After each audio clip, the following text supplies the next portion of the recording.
Hello hello.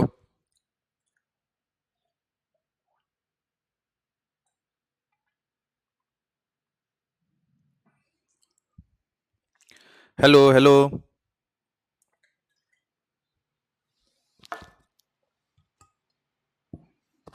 बच्चों आवाज आ रही है क्या मेरी? एक बार कंफर्म करिए प्लीज।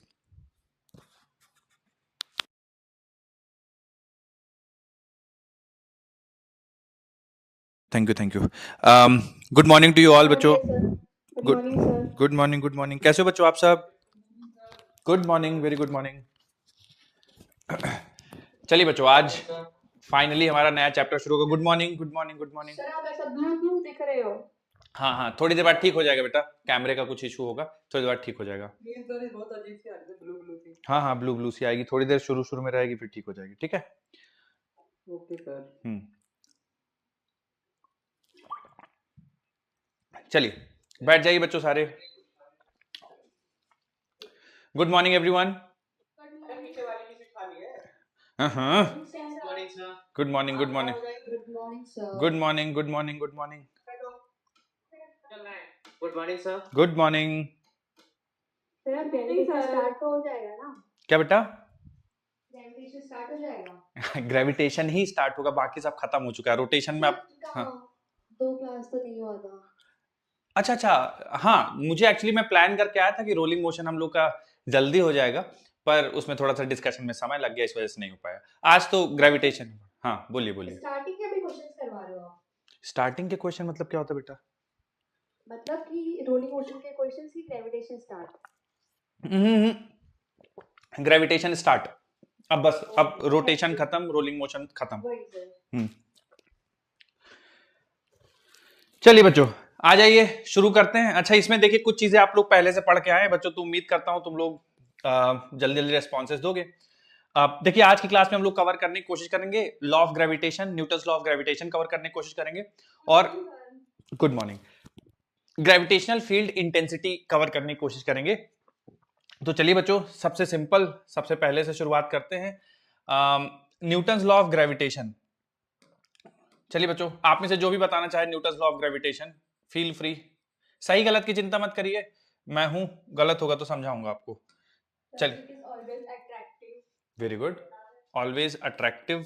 फोर्स जो होता है, ग्रेविटेशनल फोर्स हमेशा अट्रैक्टिव होता है। बहुत सही पॉइंट है। और बताइए बच्चों, ऑलवेज सर अट्रैक्टिव। मीडियम पे डिपेंड नहीं करता। Very good. Independent of medium. अच्छा, ऐसा ही एक फोर्स होता है जो मीडियम पे डिपेंड करता है, सेम तरह का फोर्स होता है, बट वो मीडियम में डिपेंड करता है। पता है क्या उसका नाम? कूलम फोर्स है। Very good very good. Coulomb force medium पे डिपेंड करता है, ग्रेविटेशनल फोर्स मीडियम पे डिपेंड नहीं करता। बहुत बढ़िया, दो पॉइंट बहुत अच्छे। और कोई कुछ बताना चाहे इसके बारे में? न्यूटन्स लॉ ऑफ ग्रेविटेशन, जो भी इस फोर्स के बारे में, इस लॉ। Inverse law. हाँ हाँ हाँ हाँ। आर स्क्वायर के। हाँ, inversely proportional to R square होता है और one of the fundamental forces है। बिल्कुल सही बात है। Yes sir. और बताइए बच्चों। The reason of stability in inverse में स्टेबिलिटी का रीजन है ये। बिल्कुल सही बात है। सर एक पॉइंट मास सिमेट्रिकल बॉडी के लिए वैलिड है। केवल पॉइंट मास या सिमेट्रिकल ऑब्जेक्ट के लिए वैलिड है। अच्छा, आप इस लॉ की बात कर रहे हैं बेटा? सही बात है। और बताइए। और only valid for point of masses. हाँ, पॉइंट मासेस के लिए वैलिड, एकदम एकदम करेक्ट बात है। चलिए तो। सर ये वीकेस्ट फोर्स होता है। क्या बेटा, फिर से बोलिए, नहीं समझ पाया मैं। Sir it is the weakest force. Weakest force, weakest force वैसे, हाँ, इलेक्ट्रोस्टैटिक से वीकेस्ट फोर्स होता है। इलेक्ट्रोस्टैटिक से, हाँ, कमजोर फोर्स होता है। और हाँ, वीकेस्ट सेंट्रल फोर्स है, बिल्कुल सेंट्रल। वीकेस्ट फोर्स भी है बेटा, है ना, सेंट्रल फोर्स भी है। Very good. Action reaction pair है। हमेशा एक्शन रिएक्शन पेयर में काम करेगा। बहुत बढ़िया। लॉन्ग रेंज फोर्स है। सर इसका रेंज लॉन्ग होता है। हाँ, लॉन्ग रेंज फोर्स है, बहुत बढ़िया। अच्छा, शॉर्ट रेंज नहीं होता क्या? केवल लॉन्ग रेंज होता है या शॉर्ट रेंज भी होता है? लॉन्ग होता है। देखिए, लॉन्ग रेंज का मतलब है, देखिए कि बहुत कम दूरी से लेकर बहुत बड़ी डिस्टेंस तक लग सकता है। मतलब आप दो पार्टिकल को 1 सेंटीमीटर पे रख दीजिए तब भी लगेगा, और आप 1000 किलोमीटर दूर दो पार्टिकल्स हैं उनमें भी लगेगा। तो लॉन्ग रेंज है, इसका मतलब ये नहीं कि कम दूरी में नहीं लगता, कम दूरी में भी लगता है। अच्छा बच्चों, एक फोर्स ऐसा ही है, मतलब ऐसा तो नहीं है, पर वो शॉर्ट रेंज होता है। कोई ऐसा फोर्स जो शॉर्ट रेंज, जो बहुत ज्यादा दूरी पे ना लगे, कोई दिमाग में आ रहा है ऐसा फोर्स? आप पढ़ चुके हैं शायद। हाँ हाँ, बोलिए बोलिए। Nuclear forces, very good very good, बहुत बढ़िया। न्यूक्लियर फोर्सेस शॉर्ट रेंज होते हैं, लॉन्ग रेंज नहीं होते, एकदम सही बात है। तो यार बहुत बढ़िया तुम लोगों ने पॉइंट्स बताए, बट लॉ तो बताया ही नहीं बच्चों। Radical acceleration. रेडियल एक्सेलरेशन, हाँ, इससे क्या होता है? मतलब रेडियल एक्सेलरेशन प्रोवाइड करता है, ऐसा बोल रहे हैं आप? Yes sir. Okay, provides radial acceleration, ठीक है। चलिए, बहुत सारे पॉइंट्स तो बता दीजिए, पर लॉ तो बता दीजिए। ये तो सारे उसके कैरेक्टरिस्टिक हो गए, चलिए, है ना? कंजर्वेटिव फोर्स होता है। कंजर्वेटिव फोर्स होता है, बहुत बढ़िया, कंजर्वेटिव फोर्स होता है। Well, the force between two masses is hmm, directly proportional to their product and inversely proportional to their distance, to the square of their square distance. Of distance. बहुत बढ़िया। अगर बच्चों दो पार्टिकल्स रखे हैं जिनके बीच की दूरी r है, दो पार्टिकल्स जिनके बीच की दूरी r है, उनमें ग्रेविटेशनल अट्रैक्शन लगेगा, ठीक है। ग्रेविटेशनल अट्रैक्शन के लिए दो पार्टिकल के बीच में मासेस होना चाहिए, ठीक है। मतलब दो पार्टिकल में अगर मासेस हैं, दो चीजें हैं जिनमें मासेस हैं, तो वो ग्रेविटेशनल फोर्स उनमें लगेगा।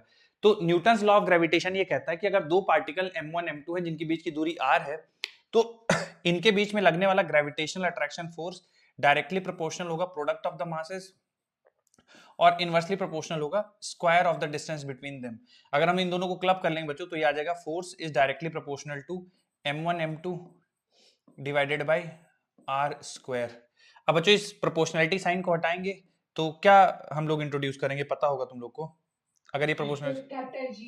Capital G. बच्चों कैपिटल जी लिख दें या स्मॉल जी लिख दें, बात तो एक ही है ना, क्या कहते हो?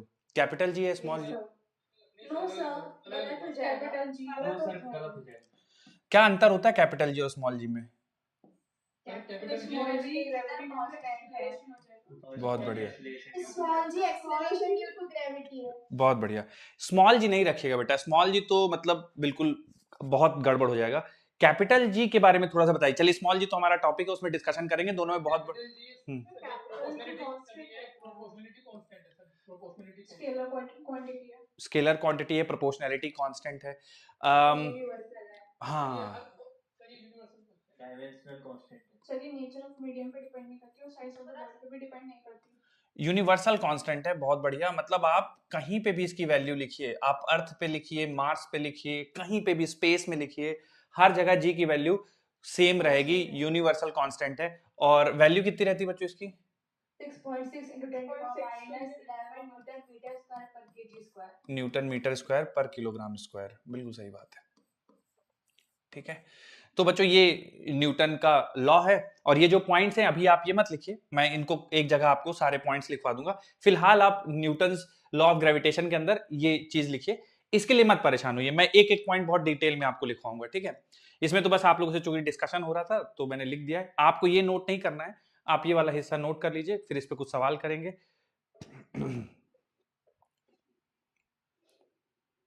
ये मत नोट कीजिए बच्चों, है ना, ये मैं आपको सेपरेटली पॉइंट बाई पॉइंट लिखवाऊंगा, आप केवल ये लिख लीजिए राइट हैंड साइड का discussion. F directly proportional to product of the masses. Characteristic of forces, क्या क्या कैरेक्टरिस्टिक होती हैं, क्या क्या चीजें होती हैं, कहाँ एप्लीकेबल है, कहाँ एप्लीकेबल नहीं है, सब चीजें लिखवाऊंगा आपको।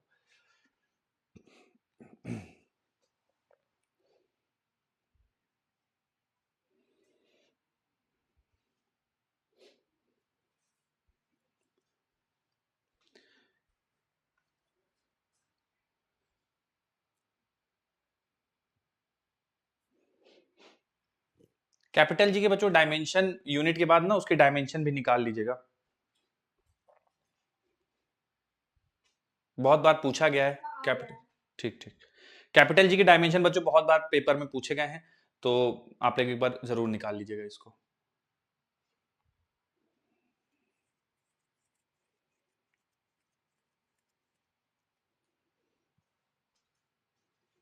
चलिए बच्चों, कोई मेरी मदद कर देगा क्या, कैपिटल जी के डायमेंशन कैसे लिखे जाएं, क्या आएंगे फाइनल? m की पावर -1, हाँ l की पावर 3, हाँ, t -2, ठीक है t minus बच्चों, देख लीजिए यही आ रहे हैं क्या आप लोग के भी, m-1 l3 t yes -1? sir, yes sir, ये आ रहा है। ठीक,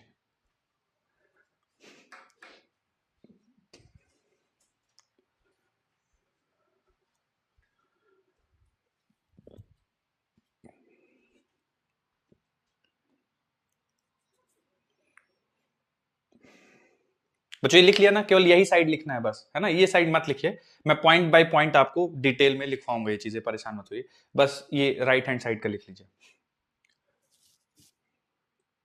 और एक बहुत आसान सा सवाल है, वो बताइए। तो हुआ नहीं था। अच्छा अच्छा, लिखिए लिखिए।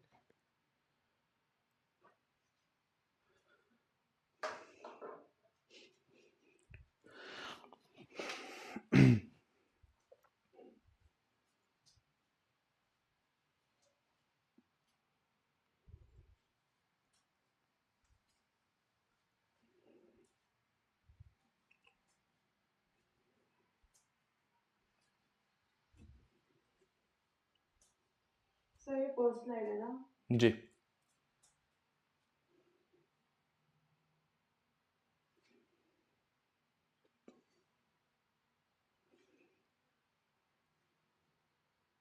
हो गया सर। ठीक।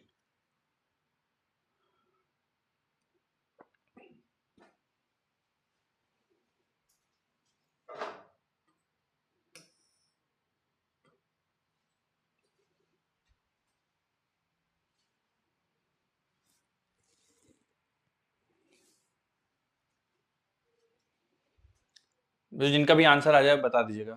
To spherical balls of masses 10 kg kept at 100 meter apart, find gravitational force of attraction between them. So 6.67 into 10 to the power minus 13. minus 13 6.67 to 10 power minus 13 हो जाएगी। Okay Yes sir, yeah.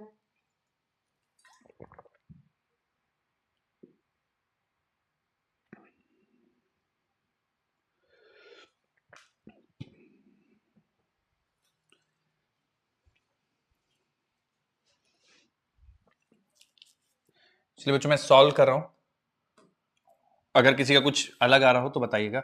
F G m1 m2 upon R square, तो G की value रख देंगे 6.67 into 10⁻⁻11, m1 m2 दोनों 10 kilo के हैं, m1 m2 divide bye are square यानी 100 इंटू 100, तो 100 से 100 कैंसिल हो जाएगा, 6.67 इंटू 10⁻⁻13 न्यूटन, इतना आएगा बच्चों फोर्स, 6.67 इंटू 10⁻13।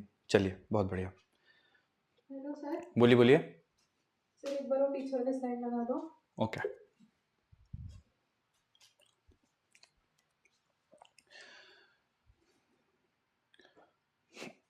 ये नहीं लिखना है आपको, लेफ्ट साइड मत लिखिए, राइट हैंड साइड का लिखिए, ये मैं अभी आपको point wise point by point समझाऊंगा और लिखाऊंगा। केवल राइट हैंड साइड पे जो लिखा हुआ है मैंने, यानी फॉर्मूला और जी की वैल्यू, जी के डायमेंशन, ये लिख लीजिए।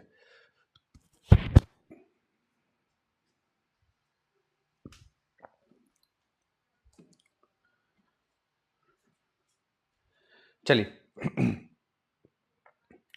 तो उम्मीद करता हूं बच्चों ये सबका सवाल सॉल्व हो गया होगा। स्फेरिकल बॉल्स मास सिंपल 10-10 किलो की दो ऑब्जेक्ट्स हैं, 100 मीटर दूर रखे हुए हैं, उनके बीच में फोर्स ऑफ अट्रैक्शन बताना है, 6.67 इंटू 10⁻13 न्यूटन आ जाएगा। एक और सवाल करते हैं बच्चों, सिंपल है ये भी।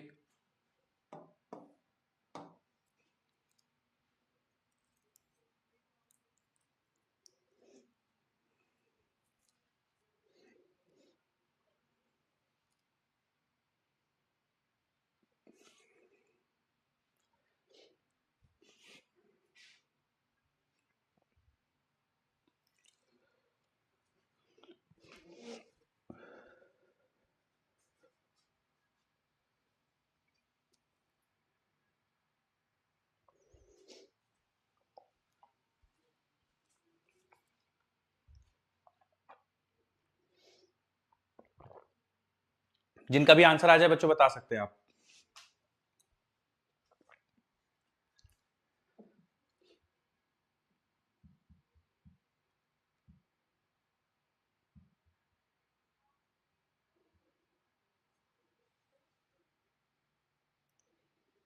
Sir 2.67 into 10 to the power minus 12.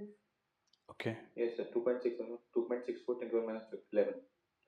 2.64 into 10⁻⁻, 26. नहीं sir, 26.4 10 to the minus 11. Okay 26.4 10⁻⁻11, ठीक है।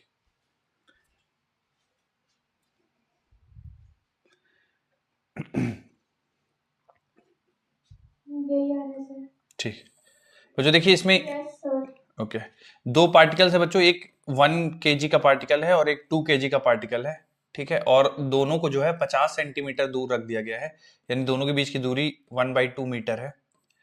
अब सवाल में बोला गया है कि केवल ग्रेविटेशनल अट्रैक्शन को मान के चलना है। Find the initial acceleration of the heavier particle. जो ये बड़ा वाला 2 किलो वाला पार्टिकल है, इसका इनिशियल एक्सेलरेशन बताना है। तो 2 kg वाले पार्टिकल का एक्सेलरेशन बताने के लिए पहले आपको 2 kg पे कितना फोर्स लग रहा है, उसके बाद उसके मास से डिवाइड करेंगे। तो इसका मास 2 किलो, इससे डिवाइड करेंगे, फोर्स की वैल्यू और निकाल लेते हैं। अच्छा, फोर्स की वैल्यू कितनी निकालेंगे? फोर्स की वैल्यू निकालेंगे G m1 m2 upon r square. r square मतलब बच्चों 1/2 का स्क्वायर, ठीक है। तो जो फोर्स की वैल्यू आ जाएगी, मैं जी की वैल्यू बाद में रख दूंगा एट द एंड, तो बन जाएगा 2 और ये 4 इंटू 2 8G, ऐसे फोर्स की वैल्यू आ जाएगी ना, 4 इंटू 2 8G वैल्यू आ जाएगी। अब यहाँ पे आप फोर्स की वैल्यू रख दीजिए, तो 8G डिवाइडेड बाई 2, तो बच्चों जो एक्सलेशन आएगा 4 टाइम्स G यानी 6.67 इंटू 10⁻⁻11, कुछ इस तरह से आएगा बच्चों। आप मल्टीप्लाई कर देंगे तो 24, रुक जाइए, सर 2.6 10 power minus 10 आ रहा है। 2. 6 into 10 power minus 10। 10 की पावर माइनस 10। चलिए ठीक है, 10⁻⁻10 मीटर पर सेकंड स्क्वायर है ना, यस सर। ठीक है। सही बच्चों, 2.68 इंटू 10⁻⁻10 मीटर पर सेकंड स्क्वायर, ये हैवियर वाले पार्टिकल का एक्सेलरेशन आ जाएगा। जिनका नहीं हुआ था बच्चों नोट कर लीजिए, फिर अगला सवाल करते हैं।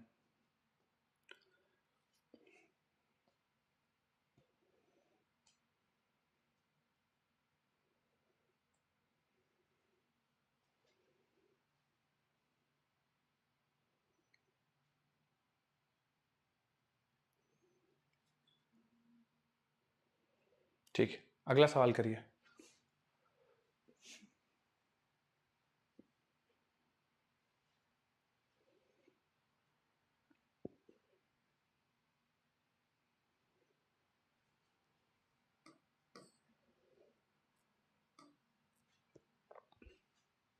ऑप्शन सी हो जाएगा। ओके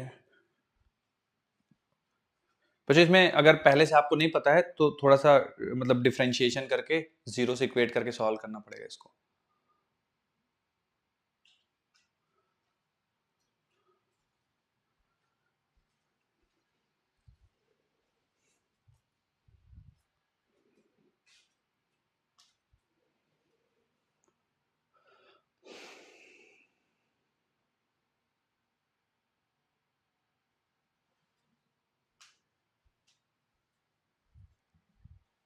तो सी ऑप्शन। ओके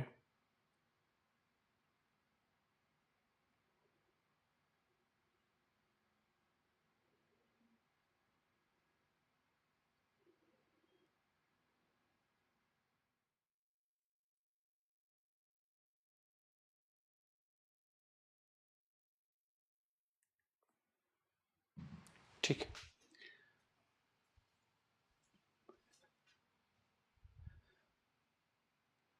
थोड़ा सा बच्चों इसमें मैक्सिमम मिनिमा का रूल लगेगा डिफरेंशिएशन वाला, मैं थोड़ा सा इसके बारे में आपको समझाता हूं। देखिए बच्चों, मान लीजिए कि कैपिटल M ये टोटल मास था, ठीक है, इसके आपने दो हिस्से कर दिए, ठीक है, एक मास आपने इसमें से हटा दिया जो x kg था, तो यहाँ पे इन्होंने m0 लिया है बच्चों, मैं x ले लेता हूँ क्योंकि डिफरेंशिएशन करना होगा, तो x थोड़ा वेरिएबल ठीक लगता है तो वैसे लेता हूँ। तो मान लीजिए इस m में से आपने कुछ x हिस्सा अलग कर लिया, तो रिमेनिंग जो मास बचेगा वो m माइनस एक्स बचेगा। जैसे इस सवाल में इन्होंने स्मॉल m अलग किया है, मैंने x मान लिया है, ठीक है। अब इन दो पार्ट्स को d डिस्टेंस दूरी रख दिया है, यानी x इधर है और m माइनस एक्स इधर है, और इनके बीच की दूरी d है, और आपसे पूछा है कि x मतलब कितना हिस्सा हम अलग करें सच दैट इन पार्टिकल्स के बीच में लगने वाला फोर्स मैक्सिमम हो।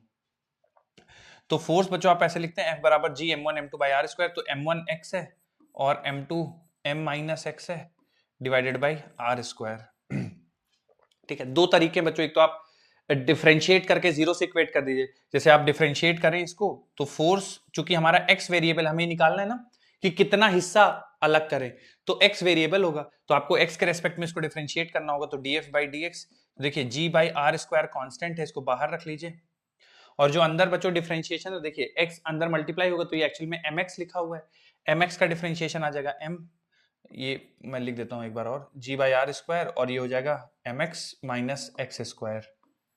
ठीक है, तो mx का डिफरेंशिएशन m आ जाएगा और x स्क्वायर का डिफरेंशिएशन 2x आ जाएगा। ठीक है, तो ये df बाई dx, अब चूंकि मैक्सिमम मिनिमम में ये df बाई dx 0 होना पड़ेगा, तो इसको आप 0 से इक्वेट कर दीजिए। जैसे ही आप 0 से इक्वेट करेंगे तो m बराबर आ जाएगा 2x।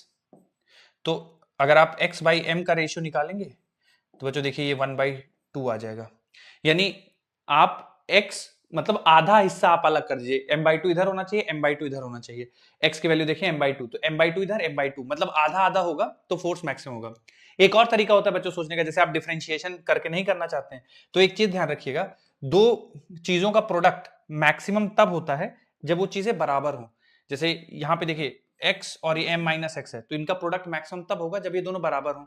तो x बराबर, ऐसा भी सोच सकते हैं, दूसरा तरीका है सोचने का कि x बराबर m माइनस एक्स, तो x बराबर आ जाएगा m/2, है ना। ये ध्यान रखिएगा बच्चों, सेम इसी तरह का सवाल आपको इलेक्ट्रोस्टैटिक्स में मिलेगा कि एक कैपिटल Q चार्ज है, उसको दो हिस्सों में तोड़ा जा रहा है, बताइए कितना कितना हिस्सा रखना चाहिए कि इलेक्ट्रोस्टैटिक फोर्स मैक्सिमम हो, तो बराबर आधा आधा रखना चाहिए। ठीक है, तो इसको थोड़ा सा ध्यान रखिएगा, ये सवाल जरूर है पर थोड़ा याद रहेगा तो आपका थोड़ा समय बच जाएगा। तो इसका आंसर सी ऑप्शन आ जाएगा 0.5। यस कर लेंगे। Yes, sir. ठीक है, आप लोगों ने किया था डिफरेंशिएशन करके किया था, कैसे किया था आप लोगों ने? नहीं सर, सर डायरेक्ट ऐसे कर दिया सर था। ऐसे मतलब डायरेक्ट टू डायरेक्ट ऊपर कर दिया दिया था। था। अच्छा डायरेक्ट कर दिया था, Yes, sir. रिजल्ट याद है, ठीक है Yes, sir, याद था। ठीक।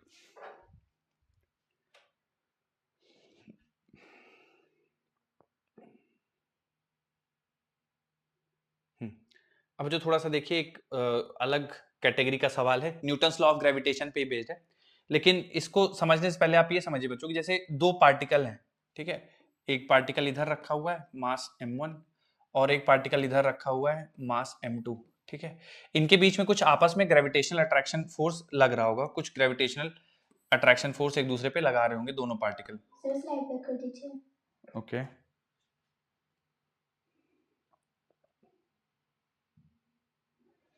तो जैसे अभी हम लोग बच्चों दो पार्टिकल्स के इंटरेक्शन पढ़ रहे थे कि केवल दो पार्टिकल रखे उनके बीच में कितना ग्रेविटेशनल फोर्स लगेगा। अब दो से ज्यादा पार्टिकल रखेंगे, 3 रखेंगे, 4 रखेंगे, और उनमें देखेंगे कि किस तरह से सॉल्व करना है, क्या करना है। आइए बच्चों थोड़ा सा मैं एक सवाल आपको समझाता हूं, बाकी फिर तो मान लीजिए जैसे दो पार्टिकल हैं m1 m2 मासेस हैं, और इन दो पार्टिकल के बीच में एक मैं तीसरा पार्टिकल और रख देता हूं m3।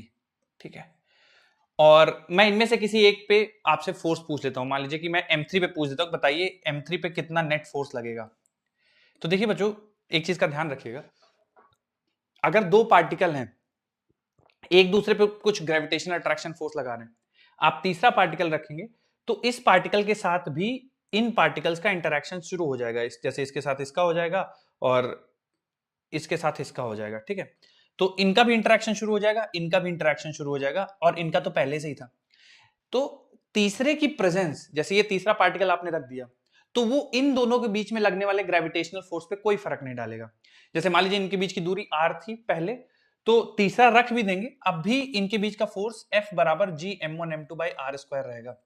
तो कहने का मतलब है कि दो पार्टिकल्स के बीच में जो ग्रेविटेशनल अट्रैक्शन लगेगा वो तीसरे पार्टिकल की प्रेजेंस या एब्सेंस से उस पर कोई फर्क नहीं पड़ता। आप तीसरा पार्टिकल रख दीजिए, यहाँ पे एक और पार्टिकल रख दीजिए, चौथा पार्टिकल रख दीजिए, है ना, तो भी इनके बीच में लगने वाला ग्रेविटेशनल अट्रैक्शन नहीं चेंज होगा। हाँ, अब मान लीजिए मैं m3 या m4 पे फोर्स निकालना चाहता हूं, मान लीजिए मैं m3 पे नेट फोर्स निकालना चाहता हूं, तो आपको क्या करना होगा कि ये वाला पार्टिकल इस पे कितना फोर्स लगा रहा है उसकी वैल्यू लिखिए, ये वाला पार्टिकल इस पे कितना फोर्स लगा रहा है उसकी वैल्यू लिखिए, और फिर आप वेक्टर सम कर दीजिए। ठीक है, तो अगर दो से ज्यादा पार्टिकल रख रहे हैं और किसी एक पार्टिकल पे फोर्स पूछा जा रहा है, तो उस जिस पे फोर्स पूछा जा रहा है उस पे बाकी सारे पार्टिकल मिलकर कितना फोर्स लगा रहे हैं वो एफ नेट निकाल लीजिए। तो जैसे मुझे m3 पे फोर्स निकालना है एफ नेट, तो मैं इसको ऐसा लिखूंगा, force on m3 due to first particle plus force on m3 due to second particle. इन दोनों पार्टिकल्स का इस पे ये दोनों पार्टिकल कितना फोर्स लगा रहे हैं उनका वेक्टर सम कर देंगे तो नेट फोर्स आ जाएगा।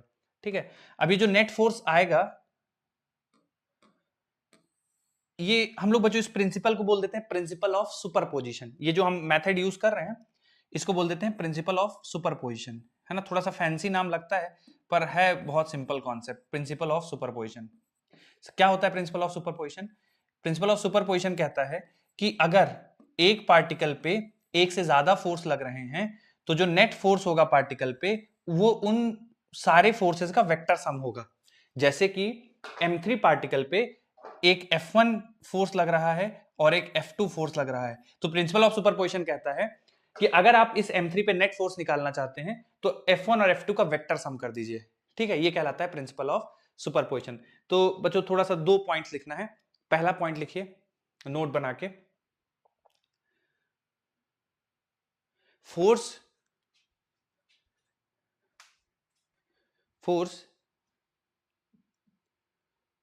between two particles, force between two particles is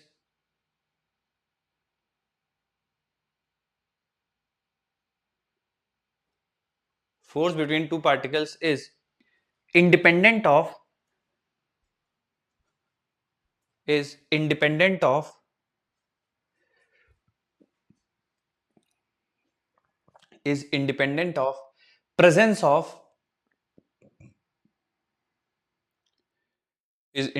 of presence of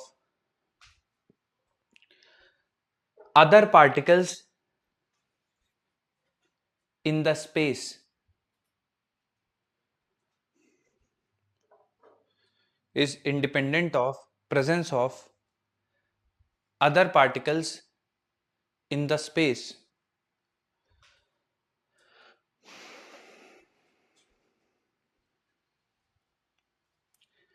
मैं फिर से रिपीट कर रहा हूं पूरा statement. Force between two particles is independent of presence of other particles in the space। मतलब दो पार्टिकल्स के बीच में लगने वाला फोर्स तीसरे पार्टिकल के प्रेजेंस से उस पर कोई फर्क नहीं पड़ेगा, जितना पहले लग रहा था उतना बाद में भी लगेगा। अगली हेडिंग डालिए बच्चों, प्रिंसिपल ऑफ सुपरपोजिशन।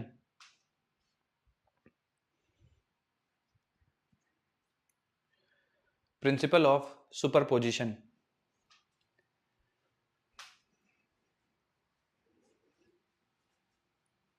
इसमें लिखिए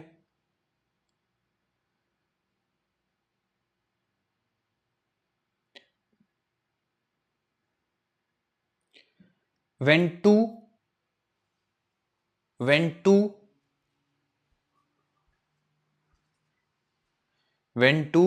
or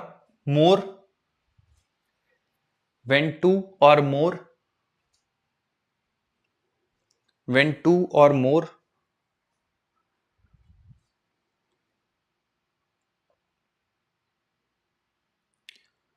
forces acting on a particle, when two or more forces are acting on a particle, when two or more forces are acting on a particle, then net force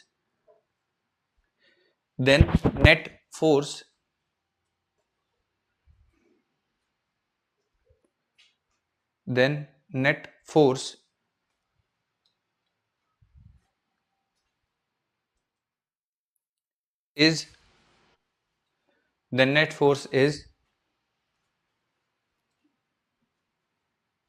vector sum of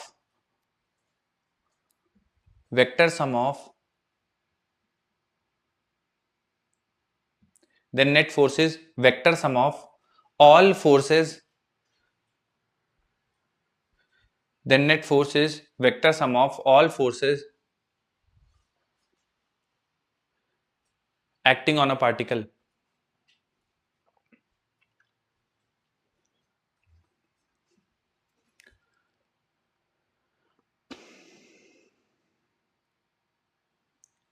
example बच्चों लिखिए, for example ये ऐसे तीन diagram, तीन particles draw कर दीजिए और लिखिए net force on F3 it will be F1 plus F2।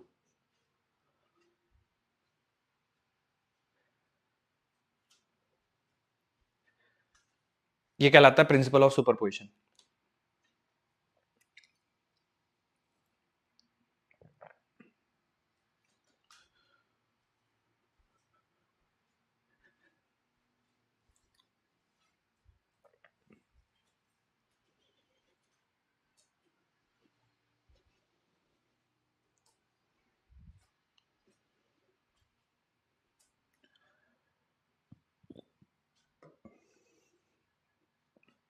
अब बच्चों इसी पे मैं एक सवाल देता हूं। अभी तक 2 पार्टिकल पे फोर्स ऑफ अट्रैक्शन कैलकुलेट कर रहे थे, अब 3 पार्टिकल पे करते हैं एक सवाल।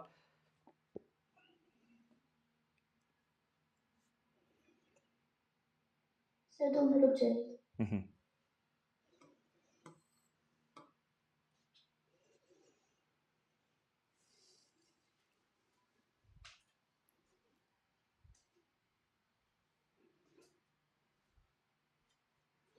सर ठीक। सर एक सवाल देता हूं बच्चों, आप लोग करिएगा इसको और फिर आंसर बताइएगा। सिंपल सा सवाल है, 3 पार्टिकल हैं और तीनों पार्टिकल जो है वो वर्टेक्स पे रखे हैं, एक इक्विलैटरल ट्रायंगल है, तीनों पार्टिकल का मास m है, ठीक है, तीनों पार्टिकल का मास m है और साइड लेंथ a है।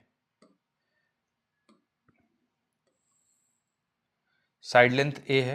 आपको बताना है कि पार्टिकल a पे नेट फोर्स कितना है। ये बच्चों ये पार्टिकल a है, एफ नेट बताना है, F net on particle a, F net on a बताना है आपको।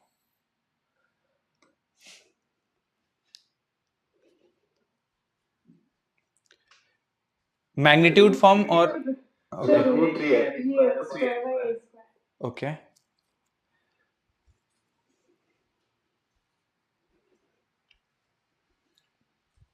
और डायरेक्शन किधर आएगी बच्चों? ठीक है, फोर्स तो मेरे हिसाब से आपने सबने सही बताया, जितने लोगों ने बताया है। Sir F root C. Okay yes sir F root C. तो सेंटर से पास करेगा जो फोर्स का डायरेक्शन होगा।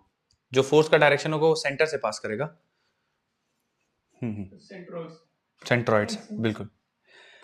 चलिए बच्चों, तो उम्मीद करता हूं सबने कर लिया होगा। देखिए जितनी ये फोर्स की वैल्यू होगी उतनी ही ये फोर्स की वैल्यू होगी। कारण क्या है? क्योंकि देखिए ये दोनों पार्टिकल भी सेम मास सेपरेशन सेम, ये दोनों पार्टिकल भी सेम मास सेपरेशन सेम। तो मैं अगर इसको F बोल देता हूं तो ये वाला भी फोर्स F हो जाएगा और इनके बीच का एंगल 60 डिग्री है। तो आप सीधे सीधे फॉर्मूला लगा सकते हैं, एफ नेट बराबर under root A square plus B square plus 2ab cos theta. तो बच्चों a square plus B square plus 2ab और cos 60 बन जाएगा, तो cos 60 1/2 तो बन जाएगा आपका बच्चों f रूट 3 बन जाएगा। और f क्या है? आपने इन दोनों के बीच में अट्रैक्टिव फोर्स को f माना है, तो जो फोर्स होगा g m1 m2 by R square, तो G M square upon A square root 3, इतना नेट फोर्स हो जाएगा ए पे। ठीक है, और डायरेक्शन किधर होगी? तो चूंकि दोनों फोर्सेस बराबर हैं तो resultant along along angle bisector होगा। ठीक है, तो वो बिल्कुल सेंट्रॉइड से पास करेगा, तो ये एफ नेट की डायरेक्शन हो जाएगी। ठीक है, उम्मीद करता हूं बच्चों सबका सही आ गया होगा। जिनका गड़बड़ था देख लीजिए, इस तरह से इसको किया जाएगा।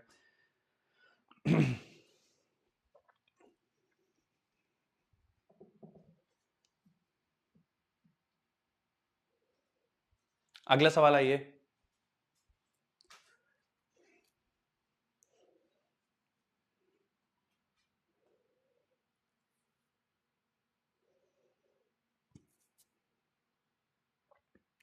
बच्चों अगला सवाल लिख रहा हूं।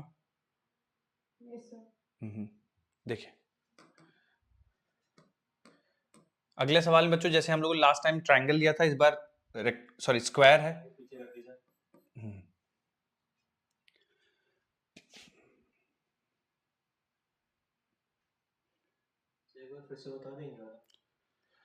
देखो ये दोनों फोर्सेस F के बराबर होंगे। कारण क्या है कि दोनों मासेस बराबर है, सेपरेशन बराबर है। ठीक है, तो जितना इस फोर्स की वैल्यू होगी उतनी ही इस फोर्स की वैल्यू होगी। और चूंकि A पे निकाल रहे हैं तो अट्रैक्शन लग रहा है, तो इधर फोर्स होगा, और A पे इसकी वजह से इधर होगा, अट्रैक्टिव नेचर है। और दोनों की वैल्यू बराबर होंगे क्योंकि मासेस बराबर है और सेपरेशन बराबर है। ठीक है, तो हमें नेट फोर्स निकालना होगा, तो दो फोर्सेस और उनके बीच का एंगल पता है, ठीक है, तो आप एफ नेट बराबर under root A square plus B square plus 2ab cos theta use कर लीजिए, वैल्यू सब्स्टिट्यूट कर दीजिए, एफ रूट 3 आ जाएगा। अब ये एक फोर्स की वैल्यू कितनी होगी, जी m1 m2 by R square, तो जी m1 m2 दोनों बराबर है, तो m square divide by R square, तो G M square upon A square root 3, और direction along angle bisector कुछ इस तरह से होगी। तो आई होप बच्चों तुम लोगों ने नोट कर लिया होगा। एक और सवाल करते हैं, इसमें थोड़ा सा मैं चेंज कर दूंगा मासेस। एक स्क्वायर है, साइड लेंथ ए लेके चलिए, ठीक है, और मासेस कुछ इस तरह से बच्चों की, इधर ये एक मास m है और ये एक मास m है, और यहाँ पे एक मास रखा हुआ है 2m, ठीक है, और मास यहाँ पे एक 2m रखा हुआ है, यहाँ पे एक बच्चों पार्टिकल रखा हुआ है, इसका भी मास m मान लीजिए। आपको एफ नेट बताना है ऑन पार्टिकल p, ये जो पार्टिकल p है इस पे एफ नेट बताना है, F net on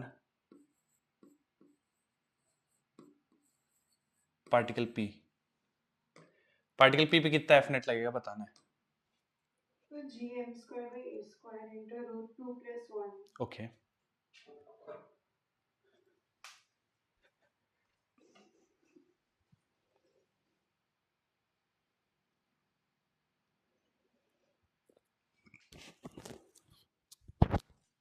Sir, if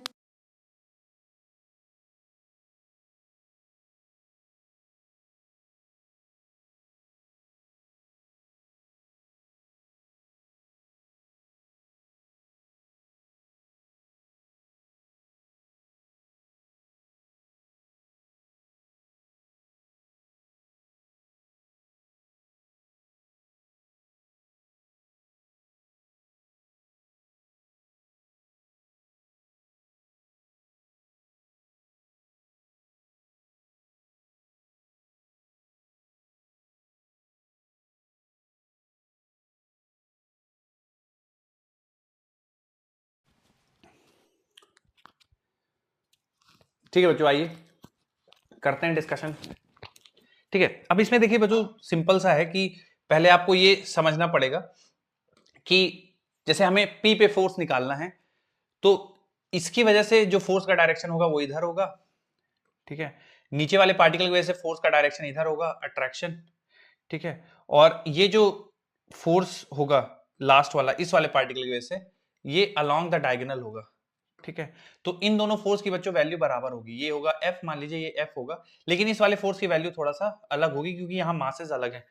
इन दोनों फोर्सेस, इसका फोर्स और ये वाला फोर्स बराबर होगा कि मासेस सेम है और दूरी भी सेम है, A है, ठीक है। तो देखिए बच्चों, अगर मैं इन दोनों फोर्सेस का केवल रिजल्टेंट निकालूं, इसका और इसका, तो उन दोनों फोर्सेस का जो रिजल्टेंट होगा वो इस डायरेक्शन में कुछ आएगा और इसकी वैल्यू होगी F रूट 2। मेरी बात समझ पाएंगे बच्चों आप? देखिए क्योंकि yes sir. है ना, ये F है और इधर भी F लग रहा है, तो इनका जो रिजल्टेंट आएगा वो F रूट 2 आएगा, अलोंग डायगोनल आएगा। कारण क्या है, क्योंकि दोनों फोर्सेस बराबर हैं, तो 45-45 एंगल बाइसेक्टर के अलोंग होगा, और वो एंगल बाइसेक्टर ही आपका डायगोनल है, और डायगोनल के अलोंग ही F डैश लग रहा है। तो देखिए F रूट 2 हमने निकाल दिया, इन दोनों फोर्सेस का जो रिजल्टेंट आएगा वो F रूट 2 होगा, और F डैश भी उसी डायरेक्शन में लग रहा होगा, तो जो F नेट होगा बच्चों वो F root 2 plus F dash होगा, F root 2 plus F dash होगा। अब जरा ध्यान से देखिएगा, F की वैल्यू आप रख देंगे G m1 m2 by A square, तो F हो गया G m1 m2 by A square, और रूट 2 से मल्टीप्लाई है तो रूट 2 से मल्टीप्लाई कर देंगे, प्लस F डैश लिखेंगे। F डैश की वैल्यू देखिएगा बच्चों, मैं लिख रहा हूं जरा, G प्रोडक्ट ऑफ मासेस, तो 2m m1 m2 divide bye are square. अब इनके बीच की जो दूरी होगी, डायगोनल की वैल्यू कितनी हो जाएगी बेटा? a रूट 2, है ना, डायगोनल की वैल्यू यहाँ पे a रूट 2 हो जाएगी, तो a रूट 2 का स्क्वायर करिएगा तो a स्क्वायर यानी 2a स्क्वायर हो जाएगा, तो बच्चों यहाँ से भी कैंसिल हो जाएगा, तो देखिए आप यहाँ से यहाँ पे भी बन जाएगा gm square upon a square, तो आप कॉमन लेंगे जब, तो gm square upon a square, gm square upon a square bracket के अंदर अंडर रूट 2 प्लस 1, ये आंसर आएगा बच्चों नेट फोर्स का। Yes sir, यही आ रहा है, यही आ रहा है। आप में से एक बच्चे ने बहुत जल्दी आंसर बता दिया था, कैसे किया था बेटा आपने? फिर जल्दी हो गया था। हाँ मतलब यही तरीका आपने करा था या Yes कुछ? sir. ओके।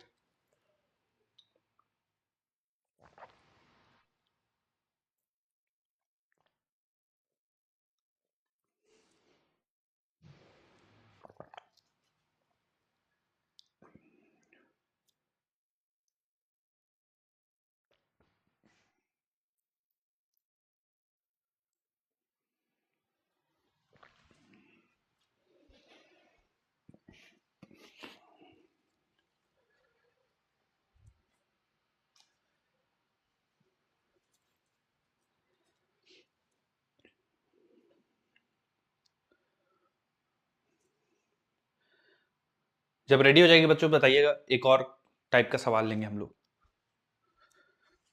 हो गया सर। Done sir. ठीक, बाकी लोग जो कर रहे हैं जल्दी कर लीजिए।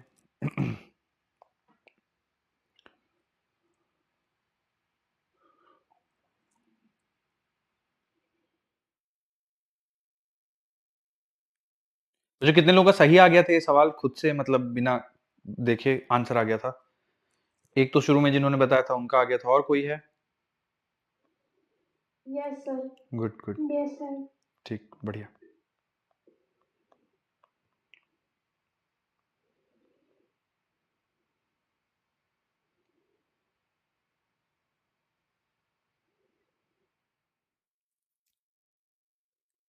चलिए आगे डिस्कशन करते हैं बच्चों, थोड़ा सा देखिए।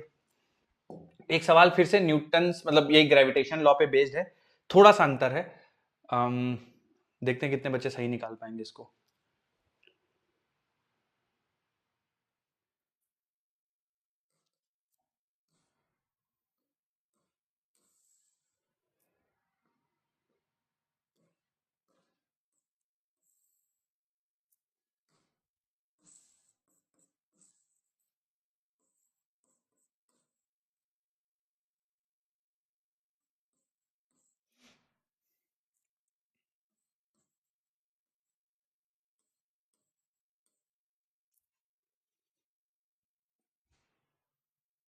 m/2 r root g.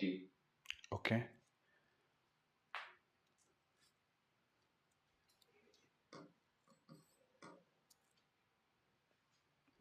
Under root में GM upon 4R. Under root GM/4R। Yes sir. Okay, sir under root GM over 4R। ठीक है ठीक है।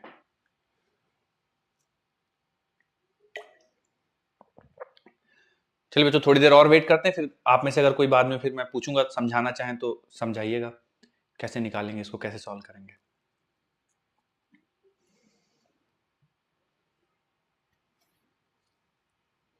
So under root GM upon 4R. हम्म,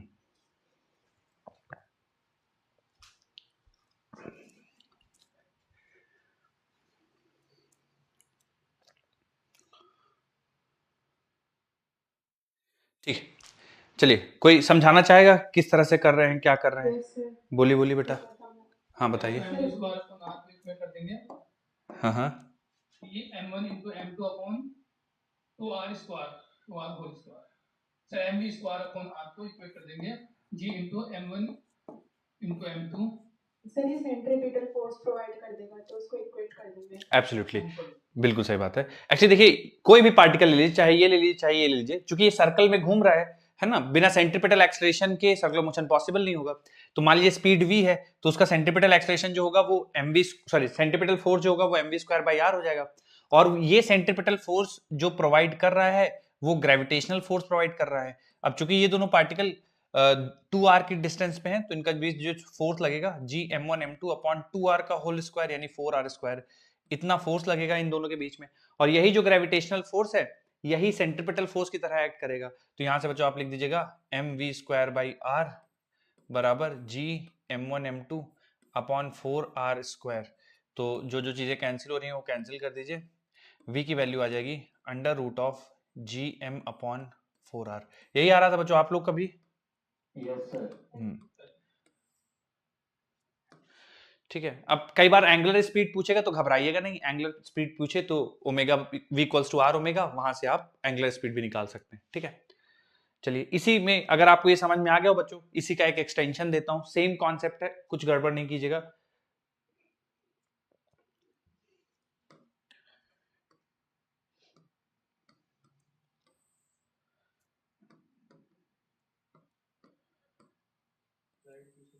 हाँ हाँ बिल्कुल बिल्कुल।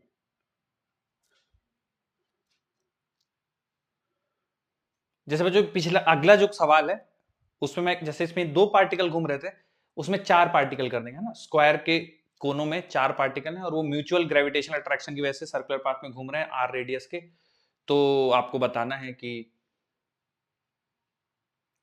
कितनी स्पीड है चारों पार्टिकल की। मैं लिख देता हूं सवाल।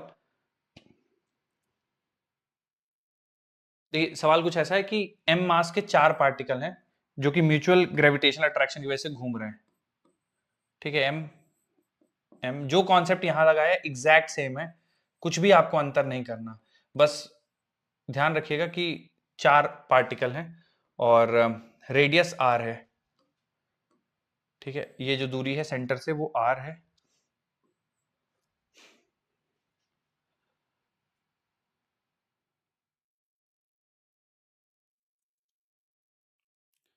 तो v की वैल्यू बतानी है कि चारों पार्टिकल कितनी स्पीड से घूम रहे हैं। इसका आंसर यही आ जाएगी, लो G M upon 4 R. Okay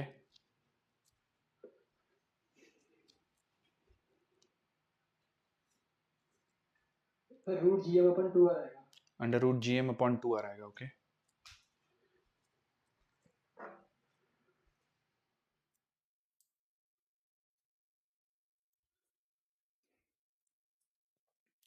बस आपको सेंट्रीपिटल फोर्स निकालना है बच्चों। सेंट्रीपिटल फोर्स वो होगा जो सेंटर की तरफ एक्ट कर रहा होगा, तो नेट फोर्स निकालिए, वो सेंट्रीपिटल फोर्स बन जाएगा। और फिर नेट फोर्स सेंट्रीपिटल फोर्स को mv² r के इक्वेट कर दीजिएगा।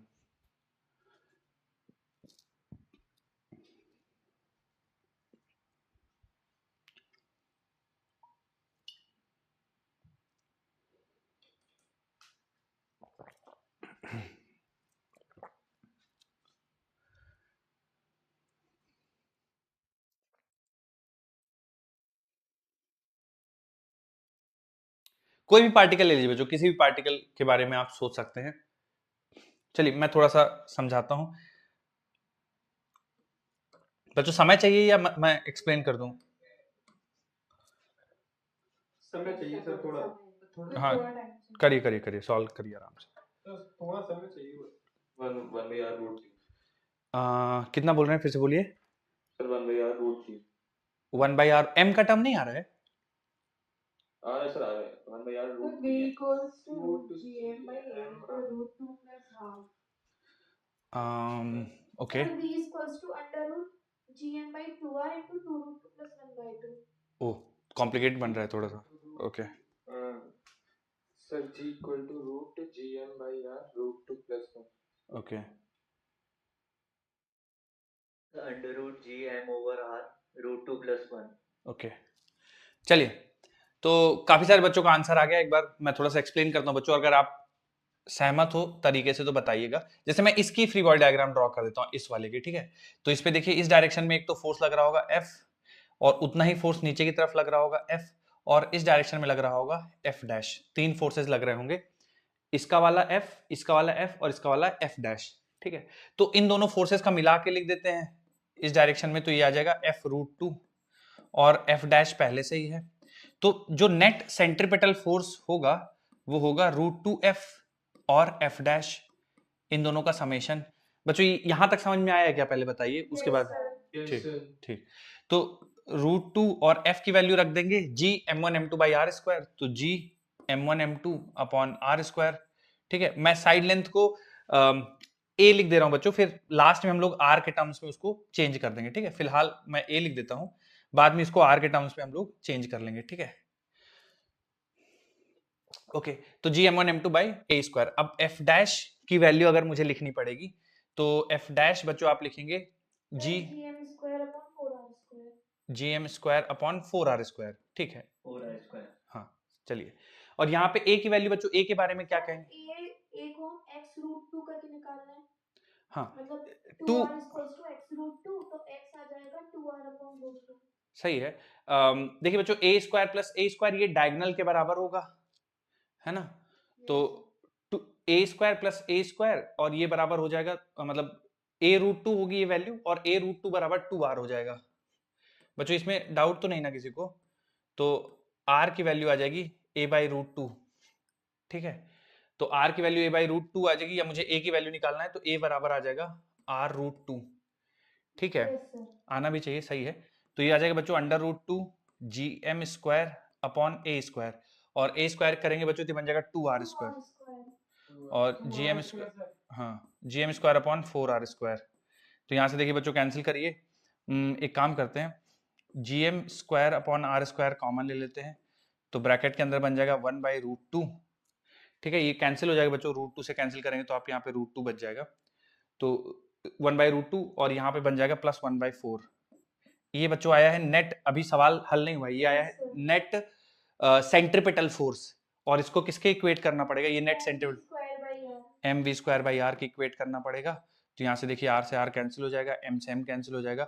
बच्चों देखिए v की वैल्यू बहुत अजीब सी आ रही है, बट कुछ इस तरह से बनेगा, √(gm) ब्रैकेट के अंदर 1/√2 प्लस 1/4। आया था क्या बच्चों कुछ लोगों का ये? यस सर, ये आया था मेरे।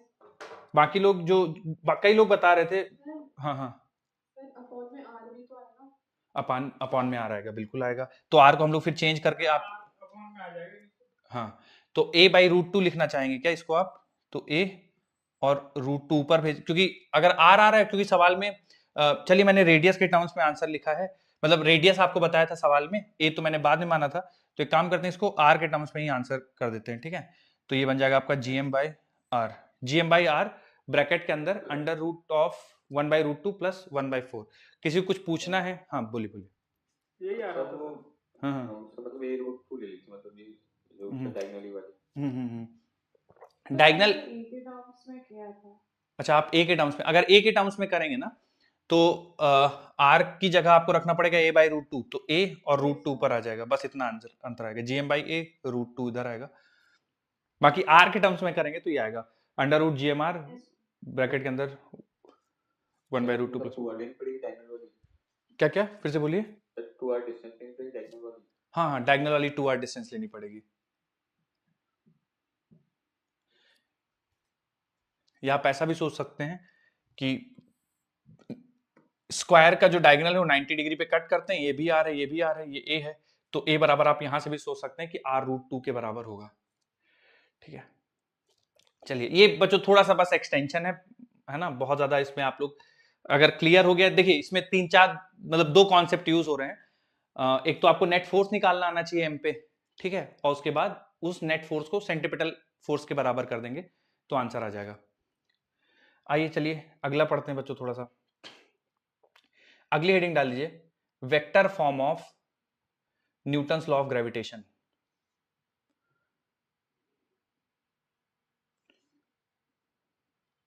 तो स्लाइड तक करना। ओके, थोड़ा सा आपको बच्चों देखने में सवाल ऐसा कॉम्प्लिकेटेड, हाँ हाँ बोलिए सर बोलिए बोलिए बोलिए। सर यहाँ से थोड़ी देर लगी है नीचे से।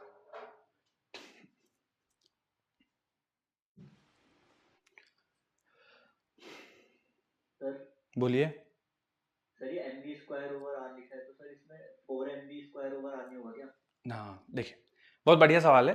देखिए 4mv²/r नहीं होगा, कारण क्या है कि हम इसकी एफबीडी बना रहे हैं ना। आप देखिए जो फोर्सेस लिख रहे हैं ना आप, एफ और एफ डैश, वो केवल इस पार्टिकल पे लगने वाले फोर्सेस लिख रहे हैं, ठीक है।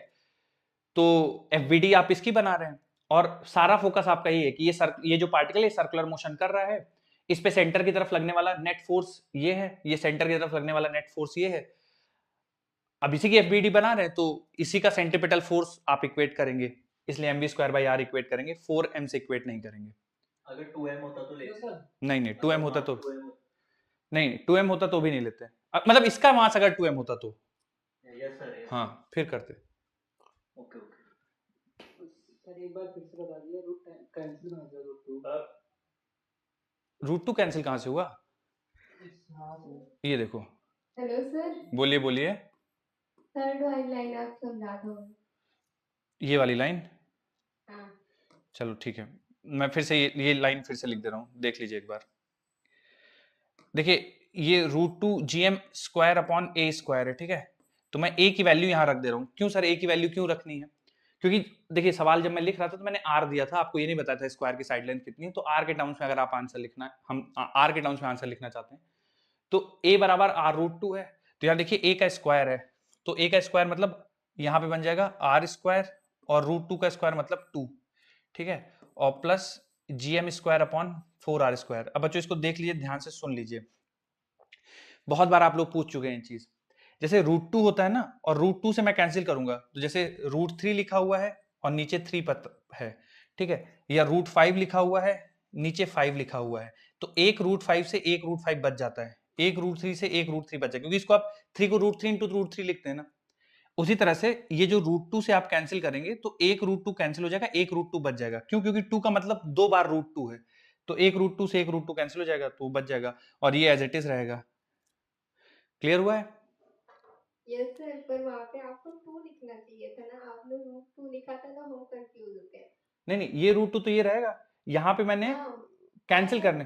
2 को रूट 2 और रूट 2 पे लिखते हैं ना, तो एक आप 2 को अच्छा काटेंगे अच्छा तो रूट 2 बच जाता है। अच्छा अच्छा अच्छा, ओके। Thank you sir. ऐसा लिखना चाहिए था मुझे, रूट 2 इंटू रूट 2, फिर एक रूट 2 से काटना चाहिए था। अब सही है? नो सर, 2 भी लिखते ना, हम समझ जाते।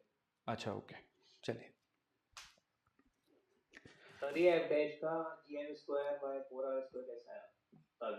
अब ये तो तुम्हें मुझे बताना चाहिए भैया कि कैसे आएगा ये। इनके बीच की दूरी 2r है ना? Yes sir. हाँ, 2r दूरी है, तो g m1 m2 upon 2r का होल स्क्वायर, ठीक है, ये 2r का होल स्क्वायर, तो 4r स्क्वायर हो जाएगा। Okay sir. थोड़ा सा तुम लोग घबरा गए क्या बच्चों ये सवाल देख के? ऐसा मुश्किल लग रहा है क्या? बहुत आसान है सवाल। देखो कैलकुलेशन थोड़ा सा हो गया है, क्योंकि दो चीजें यूज कर रहे हैं, एक तो नेट फोर्स निकाल रहे हैं, फिर सेंट्रीपिटल एक्सलेशन का फॉर्मूला लगा रहे हैं, इसलिए थोड़ा सा मुश्किल लग रहा है, बाकी है कुछ नहीं उसमें। अब बच्चों एक और कॉन्सेप्ट कर लें फिर जल्दी से। हेडिंग डाल दीजिए, vector form of Newton's law of gravitation, या आप केवल वेक्टर फॉर्म डाल दीजिए, ठीक है। हेडिंग डाल दीजिए वेक्टर फॉर्म।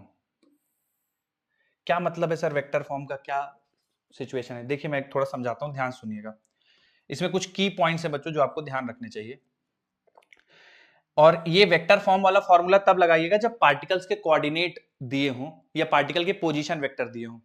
जैसे मान लीजिए कि एक पार्टिकल है जिसका मास m1 है, और एक यहाँ पे दूसरा पार्टिकल है जिसका मास m2 है, ठीक है।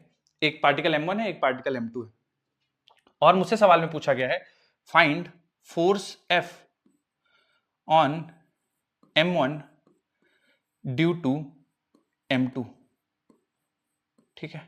m2 की वजह से m1 पे कितना फोर्स लगेगा, सवाल में पूछा गया है। तो बच्चों मेरी बात जरा ध्यान से सुनिएगा, जिस पे फोर्स पूछा जाए उसकी तरफ हेड आएगा। जैसे ये m2 और m1 दो फोर्सेस हैं, मुझसे m1 पे फोर्स पूछा गया है, तो मैं ज्वाइन करूंगा और यहां पे देखिए लिखूंगा जो हेड आएगा, जो ज्वाइनिंग का जो ज्वाइन करने वाला वेक्टर है उसका जो हेड आएगा वो m1 पे आएगा। तो जिस पे फोर्स निकालते हैं, हमेशा ध्यान रखिएगा दोनों को ज्वाइन करने वाले वेक्टर का हेड हमेशा उस पार्टिकल पे आएगा जिस पे आप फोर्स निकाल रहे होते हैं। मैं इसको वेक्टर r बोल देता हूं, ठीक है ना। तो देखिए m1 पे लगने वाले फोर्स की वैल्यू हम लोग कुछ इस तरह लिखेंगे कि F बराबर g m1 m2 divided by mod of vector r का स्क्वायर, ठीक है। जी m1 m2 divide by mod of vector r का स्क्वायर, ठीक है। इसमें तो कंफ्यूजन नहीं होगा, m1 m2 मासेस हो गए और मॉड r वेक्टर मतलब इनके बीच की दूरी जो है उसका स्क्वायर, ठीक है। अब चूंकि वेक्टर फॉर्म है बच्चों, हम लोग vector form of Newton's law of gravitation पढ़ रहे हैं, तो यानी ये तो अभी आपने मैग्नीट्यूड लिखा है, इसके साथ डायरेक्शन और असाइन करनी पड़ेगी। अच्छा, अब डायरेक्शन बच्चों जो m1 पे फोर्स लग रहा है, m2 की वजह से जो m1 पे फोर्स लग रहा है उसकी डायरेक्शन मुझे बता दीजिए, वो r वेक्टर की ही डायरेक्शन में है या r वेक्टर के ऑपोजिट है? आर वेक्टर के अपोजिट। इतनी बड़ी बैच में हमारे एक ही बच्चों को समझ में आ रहा है क्या बेटा? जो m1 पे फोर्स लग रहा है आर वेक्टर के अपोजिट r वेक्टर के ऑपोजिट होगा। कारण क्या है बेटा? r वेक्टर के ऑपोजिट क्यों? सर अट्रैक्शन फोर्स अट्रैक्शन होता है। अट्रैक्शन फोर्स है, बिल्कुल सही बात है। तो जो फोर्स वेक्टर का डायरेक्शन है बच्चों, वो फोर्स वेक्टर का डायरेक्शन कुछ इस तरह से होगा, इधर होगा। तो अब इसको डायरेक्शन असाइन करने के लिए हम लोग क्या करेंगे, इसमें माइनस ऑफ आर कैप से मल्टीप्लाई कर देंगे। सर क्यों माइनस ऑफ आर कैप से ही क्यों मल्टीप्लाई किया? देखो बच्चों आर कैप, ये जैसे कोई चीज लिख दिया जाए उसके ऊपर कैप लगा देते हैं, वो कौन सा वेक्टर होता है? Unit unit vector. वेक्टर। बहुत बढ़िया, यूनिट वेक्टर। तो देखिए बच्चों किसी भी चीज यूनिट वेक्टर का मैग्नीट्यूड 1 होता है, तो अगर आप एक को किसी चीज से मल्टीप्लाई करेंगे तो उस चीज की वैल्यू चेंज नहीं होती। जैसे 10 को अगर आप 1 से मल्टीप्लाई करेंगे तो आंसर 10 ही आएगा, है ना। उसी तरह इस फोर्स के मैग्नीट्यूड को आप 1 से मल्टीप्लाई करेंगे तो फोर्स का मैग्नीट्यूड चेंज नहीं होगा। क्योंकि यूनिट वेक्टर के पास डायरेक्शन होती है, इसलिए इस मैग्नीट्यूड को डायरेक्शन जरूर मिल जाएगा। तो यूनिट वेक्टर की वजह, हाँ आर, अपोजिट डायरेक्शन में इसलिए जी। तो आर वेक्टर इधर है, चूंकि फोर्स इधर लग रहा है आर वेक्टर के ऑपोजिट, इसलिए माइनस आर कैप लगाए। यूनिट वेक्टर से मल्टीप्लाई कर रहे हैं ताकि मैग्नीट्यूड चेंज ना हो, और ये जो यूनिट वेक्टर का डायरेक्शन है वही फोर्स का डायरेक्शन हो जाएगा। तो यहाँ पे देख रहे हो माइनस आर कैप है, क्योंकि फोर्स आर वेक्टर के ऑपोजिट है। एफ वेक्टर बराबर G m1 m2 divide by mod of vector R का स्क्वायर, और आर कैप बच्चों इसके जो माइनस था मैं उसको आगे लिख देता हूं, माइनस आर कैप की वैल्यू देखिए बच्चों ऐसे लिखा जाएगा, vector R divided by mod of vector R. तो देखिए जो पूरा फॉर्मूला बन जाएगा वो बनेगा वेक्टर एफ बराबर minus of G m1 m2 vector R divided by mod of vector R का क्यूब। ये बच्चों vector form of Newton's law of gravitation. और फिर से बता रहा हूं, ये फॉर्म आप तभी यूज करिएगा जब m1 m2 दोनों के कोऑर्डिनेट्स दिए हों, कि m1 का कोऑर्डिनेट 1 2 1 1 1 है, m2 के कोऑर्डिनेट 2 3 1 है, कुछ ऐसा दिया हो, तब आप ये यूज करिएगा। दूसरी सबसे इंपॉर्टेंट चीज ध्यान रखने वाली, कि जब भी आप जैसे m1 पे फोर्स निकाल रहे हैं m2 की वजह से, तो उनको जो ज्वाइन करने वाला वेक्टर है उसका हेड हमेशा उस पार्टिकल की तरफ होगा जिस पे आप फोर्स निकालेंगे, टेल हमेशा उसकी तरफ होगा जिसकी वजह से निकालेंगे। ये लिख लीजिए सवाल, फिर मैं इस पे एक एग्जांपल कराता हूं आपको, तो और क्लैरिटी आएगी आपको।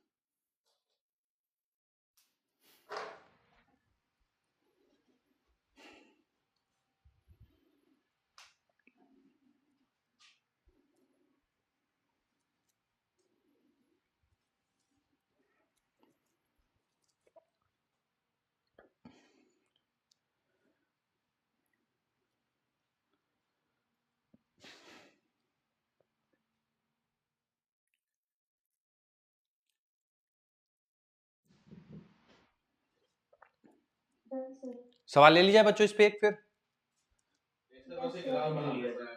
सर ऐसा ग्राफ बना लेना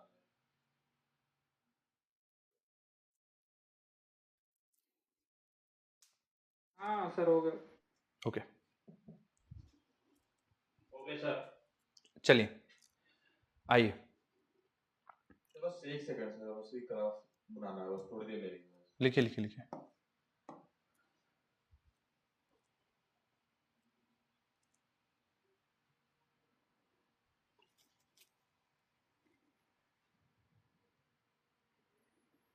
बच्चों आपके जितने भी टेस्ट हो रहे हैं सब मेजर हो रहे हैं क्या, माइनर एक भी नहीं हो रहे ना आप? सारे 720। और कब तक बच्चों ये आपके एक एक दो दो चैप्टर आएंगे, मतलब ऐसा कुछ बीच में कुछ ऐसा है क्या जिसमें जितना पढ़ाया है? ए आई टी एस में है, अच्छा ओके ओके ओके। 6 अक्टूबर से शुरू हो रहा है। 6 अक्टूबर से है वो, ठीक है। मतलब मतलब ये वाला टेस्ट 22 सितंबर वाला, उसके बाद जो अगला टेस्ट होगा वहां से पूरा सिलेबस लगभग। Yes sir. सर पूरा सिलेबस नहीं है, पहला वाला प्रैक्टिस टेस्ट है तो 4 चैप्टर है उसमें। और उसके बाद वाला जो है टेस्ट, फिर उसके बाद में भी पूरा सिलेबस है। हाँ, फिर वहां से थोड़ा सा और मतलब चीजें बदलेंगी। खैर चलिए बच्चों एक सवाल करते हैं, इसी पे थोड़ा सा आइडिया लगेगा आपको कि किस हिसाब से डील करना है इनसे। चलिए मैं लिख देता हूं यहाँ पे। सवाल में बच्चों इस तरह से दिया गया है कि एक पार्टिकल है, उसका मास 3 kg है, पार्टिकल ए का मास 3 kg है, उसके कोऑर्डिनेट्स हैं -1, 1, 2। दूसरा पार्टिकल है, उसका मास 6 kg है और बी के कोऑर्डिनेट्स हैं 0, 1, 3। आपको बताना है force on B due to A. Vector form में आना चाहिए बच्चों आपको फोर्स, मैग्नीट्यूड मत निकालिएगा, वेक्टर फॉर्म में आपको बताना है force on B due to ए।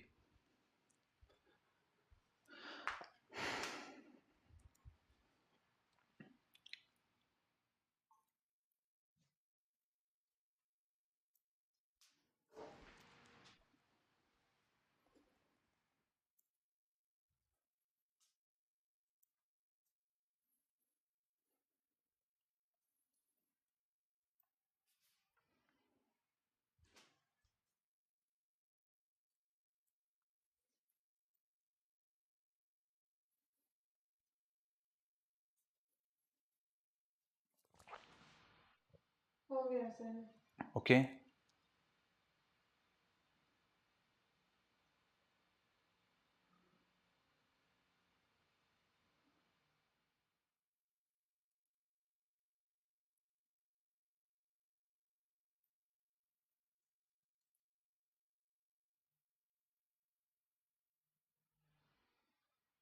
जी की वैल्यू पुट करके निकालना है।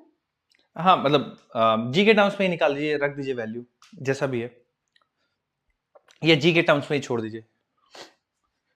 -18g i cap -18g k cap okay फिर डिवाइड बाय 2 रूट पे।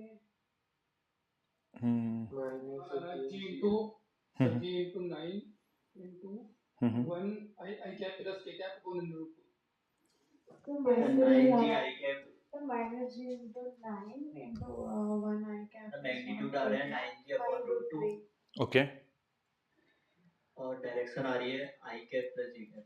चलिए बच्चों ठीक है, फिर -9 रूट 2 आई कैप प्लस के कैप। ठीक है। -9/√2 g j cap plus k cap. चलिए ठीक है बच्चों, इसमें सवाल में पूछा गया है force on B due to A. तो बच्चों देखिए जरा, आर वेक्टर में सही ड्रॉ कर रहा हूं या आर वेक्टर गड़बड़ है? R vector force on B due to A सही है सर गलत है, गलत है। गलत है, गलत क्या होना बी चाहिए? की तरफ हेड आएगा, बी बी की तरफ हेड आएगा। बी की तरफ हेड आएगा। बच्चों ये बहुत इंपॉर्टेंट पॉइंट है, ध्यान रखिएगा। अगर आप इस चीज को गलत कर देंगे तो आपका आंसर नेगेटिव में आ जाएगा, मतलब जो आना चाहिए उसके एग्जैक्टली ऑपोजिट आ जाएगा। तो हेड बी पे, क्योंकि बी पे हमें फोर्स निकालना है ड्यू टू ए, तो सबसे पहले बच्चों हमको काम करना पड़ेगा कि आर वेक्टर निकालना पड़ेगा। तो आर वेक्टर निकालने के लिए जिसकी तरफ हेड होता है माइनस टेल करते हैं, तो हेड ये है, तो 0 माइनस ऑफ -1, तो बच्चों ये बन जाएगा आई कैप, 1 -1 0 जे कैप, 3 -2 ये के कैप। तो ये बच्चों आर वेक्टर आपका भी यही बन रहा था, आई प्लस के। चलिए तो एफ वेक्टर बराबर लिखेंगे G m1 m2 upon mod of vector R का क्यूब। तो ये √2 है। इसका बच्चों मॉड ऑफ वेक्टर आर जो है ना, ये देख लीजिए थोड़ा सा, ये √2 आएगा, और इसका क्यूब करेंगे ना आप तो 2√2 बचेगा, और ये माइनस फॉर्मूले में जो था मैं लिखना भूल गया, f बराबर -g m1 m2 divide by mod of vector r का क्यूब टाइम्स वेक्टर r। तो वेक्टर r आ जाएगा i प्लस के। ठीक है, तो बच्चों थोड़ा सा और इसको आप सिंप्लीफाई करेंगे, 2 से कैंसिल हो जाएगा, तो ये बन जाएगा -9g बाई √2 ब्रैकेट के अंदर i प्लस के। अगर आप चाहें तो माइनस को अंदर भेज सकते हैं, तो 9g बाई √, अगर माइनस आप अंदर भेजना चाहें तो कुछ इस तरह से लिख सकते हैं, -i माइनस के। ठीक है, बाकी इस तरह से फाइनल आंसर आएगा 9g बाई √2 -i माइनस के। कितने बच्चों का आ गया था? एक बार हाथ उठा दीजिए तो दिख रहे हैं आप सारे मुझे। Very good. किसी को कुछ कंफ्यूजन है कि सर ऐसा क्यों कर रहे हैं या जो भी है तो पूछ लीजिए। बाकी वेक्टर फॉर्म में बच्चों बस इतना ही है, आप बस थोड़ा सा ध्यान रखिएगा कि जिस पे फोर्स निकालना है उसकी तरफ हेड होगा, जिसकी वजह से निकालना उसकी तरफ टेल होगा।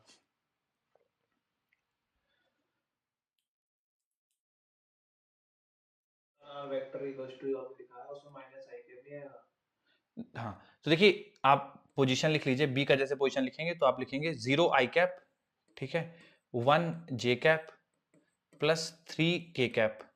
अब इसमें से माइनस करना है आपको ए, ठीक है, आर ए जो है वो -i कैप है प्लस जे कैप है प्लस 2 के कैप है। तो जब आप 0 आई में से माइनस ऑफ -i करेंगे ना तो प्लस i बनेगा, जब इसमें से इसको घटाना पड़ेगा ना तो ओके प्लस i बनेगा।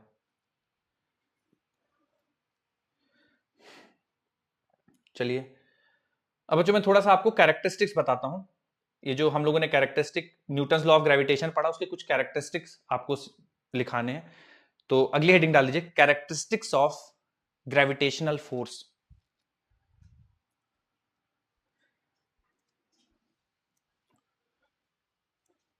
कैरेक्टरिस्टिक्स ऑफ ग्रेविटेशनल फोर्स, क्या क्या प्रॉपर्टीज हैं, क्या क्या कैरेक्टरिस्टिक्स हैं, एक एक करके बच्चों पढ़ते हैं। जो इंपॉर्टेंट होगा मैं आपको बोलूंगा कि लिख लीजिए। हाँ हाँ लिखिए, जो इंपॉर्टेंट होगा बच्चों मैं बता दूंगा कि आप नोट कर लीजिए, जो इंपॉर्टेंट नहीं है उसको बस पढ़ के हम लोग छोड़ देंगे।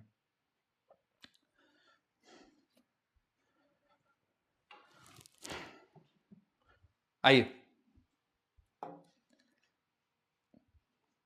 जैसे बच्चों सबसे पहला है gravitational force is always attractive, इसका कोई एक्सेप्शन नहीं है। इसी तरह का बच्चों एक हमारा इलेक्ट्रोस्टैटिक फोर्स भी आएगा। इलेक्ट्रोस्टैटिक फोर्स अट्रैक्टिव रिपल्सिव दोनों होता है। बच्चों न्यूक्लियर फोर्स के बारे में क्या कहना है? अट्रैक्टिव रिपल्सिव या कभी अट्रैक्टिव कभी रिपल्सिव? Always repulsive. 0.8 तक सर 0.8 तक तो रिपल्सिव होता है। 0.8 तक रिपल्सिव होता है, 0.8 से ज्यादा तक अट्रैक्टिव होता है, उससे कम पे रिपल्सिव होता है। उससे कम पे रिपल्सिव होता है। मतलब ग्रेविटेशनल फोर्स ही केवल है बच्चों जो ऑलवेज अट्रैक्टिव है। इलेक्ट्रोस्टैटिक अट्रैक्टिव रिपल्सिव दोनों हो सकता है। न्यूक्लियर फोर्स भी अट्रैक्टिव रिपल्सिव दोनों हो सकता है। जैसे 0.8 एफएम से नीचे आएंगे तो फिर वो रिपल्सिव हो जाएगा। 0.8 एफएम वो इक्विलिब्रियम सेपरेशन होती है दो न्यूक्लियॉन्स के बीच में, ठीक है, तो उससे दूर रहेगा तो अट्रैक्टिव होगा। खैर, तो ग्रेविटेशनल फोर्स में बच्चों कोई भी हमारा एक्सेप्शन नहीं है, इट इज ऑलवेज अट्रैक्टिव। तो ये नोट बना के आपको अपने पहले लाइन लिखनी है, इट इज ऑलवेज अट्रैक्टिव।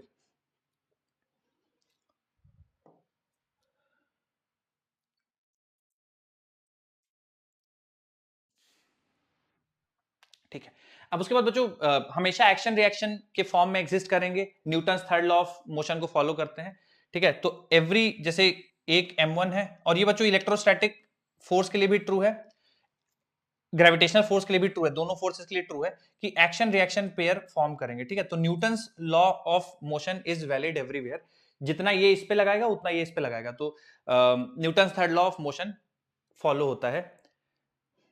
ये लिख लीजिए बच्चों, it obeys third law of motion, it obeys Newton's third law. दूसरा पॉइंट लिख लीजिए, it obeys Newton's third law. अब बच्चों जो अगला पॉइंट है वो बहुत ज्यादा इंपॉर्टेंट, एक्सट्रीमली इंपॉर्टेंट, ठीक है। थर्ड पॉइंट कहता है it is independent of nature of medium between two masses. दो पार्टिकल्स के बीच में जो मीडियम होगा उस पे फोर्स ऑफ ग्रेविटेशन डिपेंड नहीं करता है, ठीक है। तो आप अगर इन दोनों पार्टिकल को एयर में रखेंगे, कुछ ग्रेविटेशनल फोर्स आ रहा होगा, उन दोनों पार्टिकल का मास मत चेंज करिए, उनके बीच की दूरी मत चेंज करिए, पानी में ले जाइए, वहां पे भी उतना ही ग्रेविटेशनल अट्रैक्शन आएगा। वैक्यूम में ले जाइए, उतना ही होगा। नाइट्रोजन का एटमॉस्फेयर रख दीजिए, उतना ही होगा। तो ये ध्यान रखिएगा बच्चों, बहुत ज्यादा इंपॉर्टेंट है। थर्ड पॉइंट आपके नोट्स में जाना चाहिए, it is independent of medium. जैसे सर हमने पढ़ा था कि जिस तरह ये ग्रेविटेशनल फोर्स जो है वो इंडिपेंडेंट होता है मीडियम से, इस तरह इलेक्ट्रोस्टैटिक फोर्स भी जो है इंडिपेंडेंट ऑफ द मीडियम होता है, लेकिन नेट इलेक्ट्रोस्टैटिक फोर्स जो होता है वो डिपेंड करता है मीडियम के ऊपर। ऐसा है मसला? जी जी बिल्कुल है। देखिए बच्चों थोड़ा सा मैं इलेक्ट्रोस्टैटिक की बात कर दे रहा हूं क्योंकि इन्होंने डाउट पूछा है। जैसे दो चार्जेस आप रख दीजिए ना, Q1 और Q2, ठीक है। तो अगर आप ये पूछें कि केवल Q2 का फोर्स बता दो Q1 पे, तो फिर वो मीडियम पे डिपेंड नहीं करता। लेकिन अगर आप ये बताओ कि नेट Q1 पे कितना फोर्स लगेगा, तो फिर वो मीडियम पे डिपेंड कर जाता है, क्योंकि इसके सराउंडिंग का जो मीडियम है वो आयनाइज हो जाता है इस चार्ज की प्रेजेंस की वजह से, ठीक है। तो फिर वो मीडियम, नेट फोर्स मीडियम पे डिपेंड करेगा, केवल इसका जो फोर्स है वो डिपेंड नहीं करेगा। तो लेकिन अगर आपसे सवाल पूछा जाए कि electrostatic force between the charges does it depend on the medium, तो आंसर आएगा हाँ, मीडियम पे डिपेंड करता है। क्योंकि अगर आप इस Q1 पे लगने वाले नेट इलेक्ट्रोस्टैटिक फोर्स की बात करें तो उसमें Q2 का भी फोर्स आएगा और जो मीडियम फोर्स लगाएगा वो भी आएगा, क्योंकि इसका भी नेचर इलेक्ट्रोस्टैटिक ही है, इसका भी नेचर इलेक्ट्रोस्टैटिक है। तो फिर वो जब बात करते हैं तो नेट की बात करते हैं। तो हाँ, अगर आप केवल इसका फोर्स पूछें कि क्या सर Q2 का फोर्स जो Q1 पे केवल उसकी बात करिए, क्या वो मीडियम पे डिपेंड करता है, तो आंसर है नहीं। क्या net force, net electrostatic force on Q1 does that depend on medium, तो हाँ वो मीडियम पे डिपेंड करता है। नहीं नहीं, ग्रेविटेशन के लिए नहीं। ग्रेविटेशन के लिए देखिए ये आयनाइज नहीं कर सकता किसी चीज को। इलेक्ट्रोस्टैटिक्स क्या है कि वो चार्जेस को सेपरेट कर सकते हैं, तो वहां पे फर्क पड़ जाता है, यहाँ पे कोई फर्क नहीं पड़ेगा। बच्चों लिख लिया आपने, 3 पॉइंट आपके अभी तक लिखना चाहिए, attractive, third law of motion और इंडिपेंडेंट ऑफ मीडियम। आइए अगले कुछ, हाँ अगले कुछ पॉइंट्स देखते हैं। Gravitational forces are central forces as they act along the line joining the centre of gravity of, एक सेकंड देखिए, आपको ना पूरा नहीं लिखना है बच्चों, देखिए पूरा मत छापिए, कोई मतलब नहीं उसका। ग्रेविटेशनल फोर्स हर पॉइंट के स्टार्ट में लिखा है ना, तो आपको वो भी नहीं लिखना, बस इतना, it is attractive, obeys third law of motion, independent of medium, ऐसे करके शॉर्ट में आपको लिखना। पूरा लिखने जाएंगे तो बहुत समय लग जाएगा, लिख लीजिए जल्दी से, फिर अगला बताता हूं। बच्चों इन्होंने चौथे पॉइंट में सेंट्रल फोर्सेस की बात की है, तो सेंट्रल फोर्सेस क्या होते हैं, कोई और एक एग्जांपल ग्रेविटेशन के अलावा बता सकते हैं तो बताइए। सेंट्रल फोर्सेस क्या होते हैं पहले तो, व्हाट आर सेंट्रल फोर्सेस? जो सेंटर के बीच में लगते हैं सर, जो उस लाइन जॉइनिंग के अलोंग लगते हैं, जो सेंटर को जोड़ रहे हैं सर, उस लाइन के अलोंग लगते हैं जो सेंटर को जोड़ रहे हैं, दो बॉडीज के, उसको सेंट्रल फोर्स कहते हैं। बहुत बढ़िया, इलेक्ट्रोस्टैटिक फोर्स भी सेंट्रल फोर्स, ऐसा कोई फोर्स जो सेंट्रल फोर्स ना हो? न्यूक्लियर फोर्स नहीं है बच्चों, nuclear force is non central, ठीक है। खैर, तो इलेक्ट्रोस्टैटिक और ग्रेविटेशन सेंट्रल होंगे। मैं थोड़ा सा बताता हूं आपको चौथे पॉइंट के बारे में। बदल दो बच्चों स्लाइड, अब ये 3 ही पॉइंट लिखने हैं आपको, पूरा मत। हाँ, Yes, sir. अब इसमें बच्चों आपको ये पूरा प्लीज मत लिखिएगा, बस इतना लिख लीजिए, इट इज सेंट्रल फोर्स, ठीक है, बस इतना लिख लीजिए, sufficient, it is central force. और उसके बाद आप डायग्राम बना दीजिए, मैं डायग्राम बताता हूं ताकि आपको डायग्राम देखते ही याद आ जाएगा कि सेंट्रल फोर्सेस क्या होते हैं।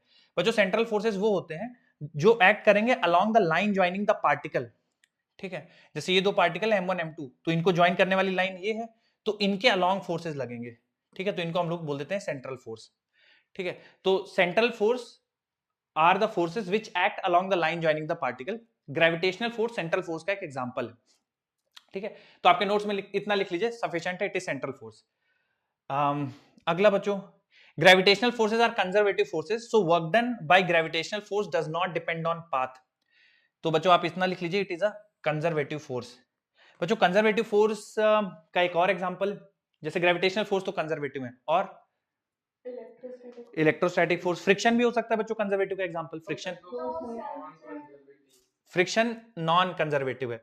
तो इसके ये चौथा पॉइंट हो गया। पांचवा पॉइंट में केवल इतना, इट इज कंजर्वेटिव, ठीक है। बाकी कंजर्वेटिव की डेफिनेशन आपके वर्क एनर्जी पावर में बहुत अच्छे से लिखी है, तो आपको वापस यहाँ पे लिखने की जरूरत नहीं है। अगला पॉइंट पढ़ते हैं।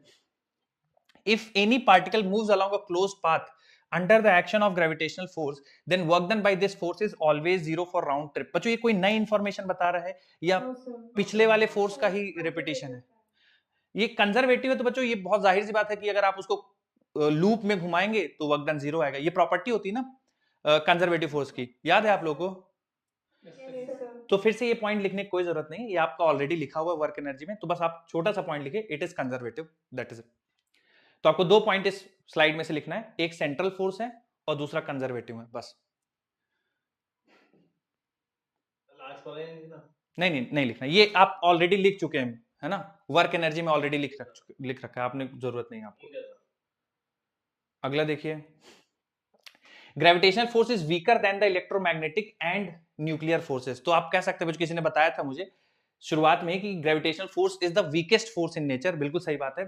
अच्छा, न्यूक्लियर फोर्स में भी बच्चों 2 टाइप के nuclear force, strong nuclear force और वीक न्यूक्लियर फोर्स, उन दोनों से कमजोर होता है ग्रेविटेशनल फोर्स। तो इसमें लिख लीजिए, gravitational force is the weakest force in nature.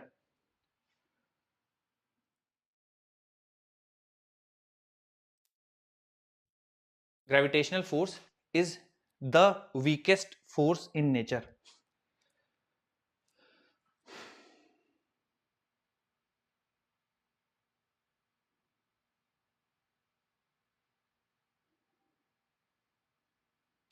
अब बच्चों उसका जो अगला वाला पॉइंट है, ये मैंने लिखने के लिए लिख दिया है, आप एक बार पढ़ लीजिए, इसको नोट्स में जाने की आपकी जरूरत नहीं है। Force developed between 2 masses is called as gravitational force. कोई नई चीज नहीं है, ग्रेविटेशनल फोर्स 2 ऑब्जेक्ट के बीच में लगता है जिनमें मास होता है, ग्रेविटेशनल फोर्स कहलाता है। अब कह रहा है कि अगर अर्थ और किसी ऑब्जेक्ट के बीच में लगेगा तो उसको हम लोग फोर्स ऑफ ग्रेविटी कहेंगे, ठीक है। अर्थ लगा रही तो फोर्स ऑफ ग्रेविटी, 2 पार्टिकल्स के बीच में लग रहा है ग्रेविटेशनल फोर्स। इसको कोई आपसे ये पूछने वाला नहीं है, आप मत लिखिए, फिर भी किसी की इच्छा हो तो बाद में आप लिख लीजिएगा। अगला बच्चों बोल रहा है, the total gravitational force on a particle due to a number of particles is the resultant of force of attraction exerted on the given particle due to individual particle, that is F बराबर F1 plus F2 plus F3। it means the principle of superposition is valid। तो बच्चों ये मैं आपको already लिखवा चुका हूं, किस हेडिंग के अंदर लिखवाया है ये वाला पॉइंट, ये जो लास्ट वाला है, प्रिंसिपल ऑफ सुपरपोजिशन। तो प्रिंसिपल ऑफ सुपरपोजिशन के अंदर एग्जैक्टली यही चीज लिखी हुई है, ठीक है। तो वापस से आपको ये पॉइंट नहीं लिखना है इस स्लाइड में बच्चों, एक बस यही पॉइंट लिख दीजिएगा, it is the weakest fundamental force in the nature. और तो इस स्लाइड में बच्चों आप और कुछ मत लिखिएगा ना, बहुत सारी चीजें हैं, केवल एक हमारे मतलब की चीज है कि it is the weakest fundamental force in nature. अगला देखिए, gravitational force holds good over a wide range of distances. It is found true from interplanetary distances to inter atomic distances. आप में से बच्चों कोई एक्सप्लेन करना चाहेगा ये पॉइंट? बहुत इजीली एक्सप्लेन कर सकते हैं, क्या क्या कहना चाहता है ये point? Gravitational force wide ranges के लिए होती है और हाँ हाँ इंटर एटॉमिक डिस्टेंस से लेकर प्लैनेटरी डिस्टेंस इन तक में वैलिड होती है। इन सब में वैलिड होती है। जैसे इंटरप्लैनेटरी डिस्टेंस हो गया, जैसे सन और अर्थ के बीच की दूरी, हाँ प्लैनेट्स के बीच में जो सेपरेशन है उतनी बड़ी दूरी पे भी वैलिड है, और दो एटम्स, इंटर एटॉमिक सेपरेशन, दो एटम्स के बीच की दूरी में भी वैलिड है। तो ये बच्चों आप लिख लीजिए, इसको अपनी लैंग्वेज में लिखना चाहे अपनी लैंग्वेज में लिख लीजिए, एज इट इज आपको कॉपी करना है एज इट इज कॉपी कर लीजिए। बट ये पॉइंट होना चाहिए कि इंटर एटॉमिक डिस्टेंस से लेकर इंटर प्लैनेटरी डिस्टेंस तक फोर्स ऑफ ग्रेविटी या ग्रेविटेशनल फोर्स वैलिड।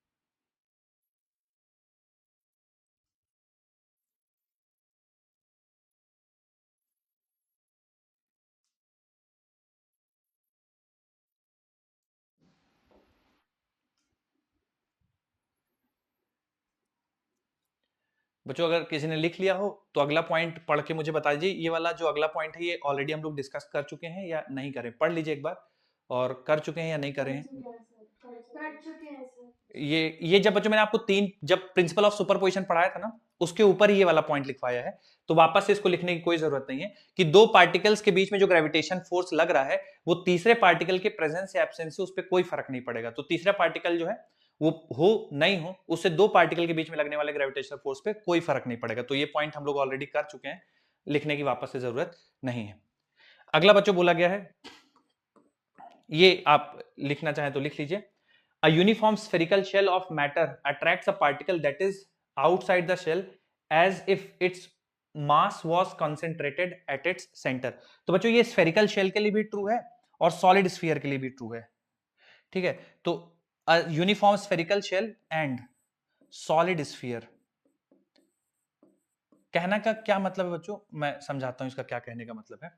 जैसे ये मान लीजिए एक सॉलिड स्फीयर है और एक ये मान लीजिए शेल है, ठीक है। इससे इसका मास मान लीजिए m1 है और इसका कुछ रेडियस में लेता हूं r, इसका मास मान लेते हैं m और इसका भी रेडियस मान लेते हैं r। एक शेल है, शेल का मतलब केवल मास सरकमफ्रेंस में प्रेजेंट है, और सॉलिड स्फीयर का mass throughout the sphere present है, ठीक है। अब इन दोनों के सेंटर से कुछ x दूरी पे मैं एक पार्टिकल लेता हूं जिसका मास m2 है, ठीक है, और इससे भी x दूरी पे एक पार्टिकल लेता हूं जिसका मास m2 है, ठीक है। तो बच्चों अगर इन दोनों के बीच में फोर्स लिखूंगा मैं तो ऐसा लिखूंगा g m1 m2 upon x square, और इसके बीच में फोर्स लिखूंगा तो भी लिखूंगा g m1 m2 upon x square.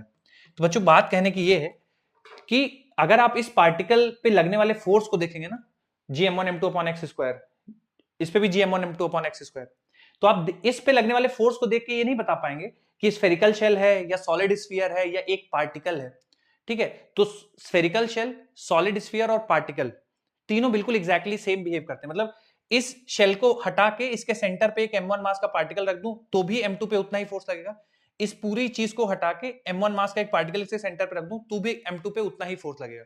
तो ये जो स्टेटमेंट है उसमें यही बता रहे हैं कि a uniform spherical shell and solid sphere of matter attracts a particle that is outside the shell as if all of its mass was concentrated at its center।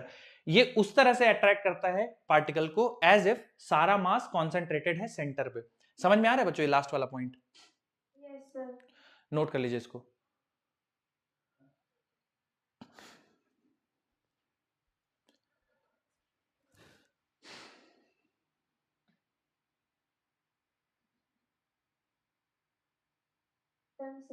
ठीक, तो लिखिए लिखिए लिखिए।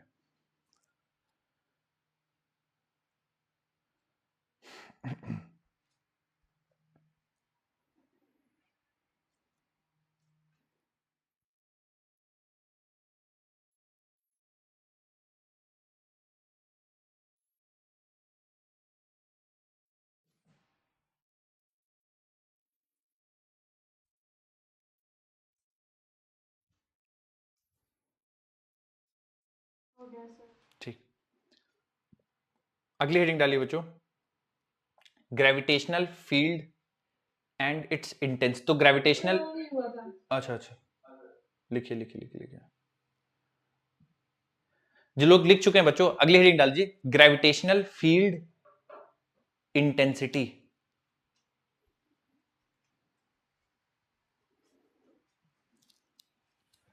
Gravitational field intensity.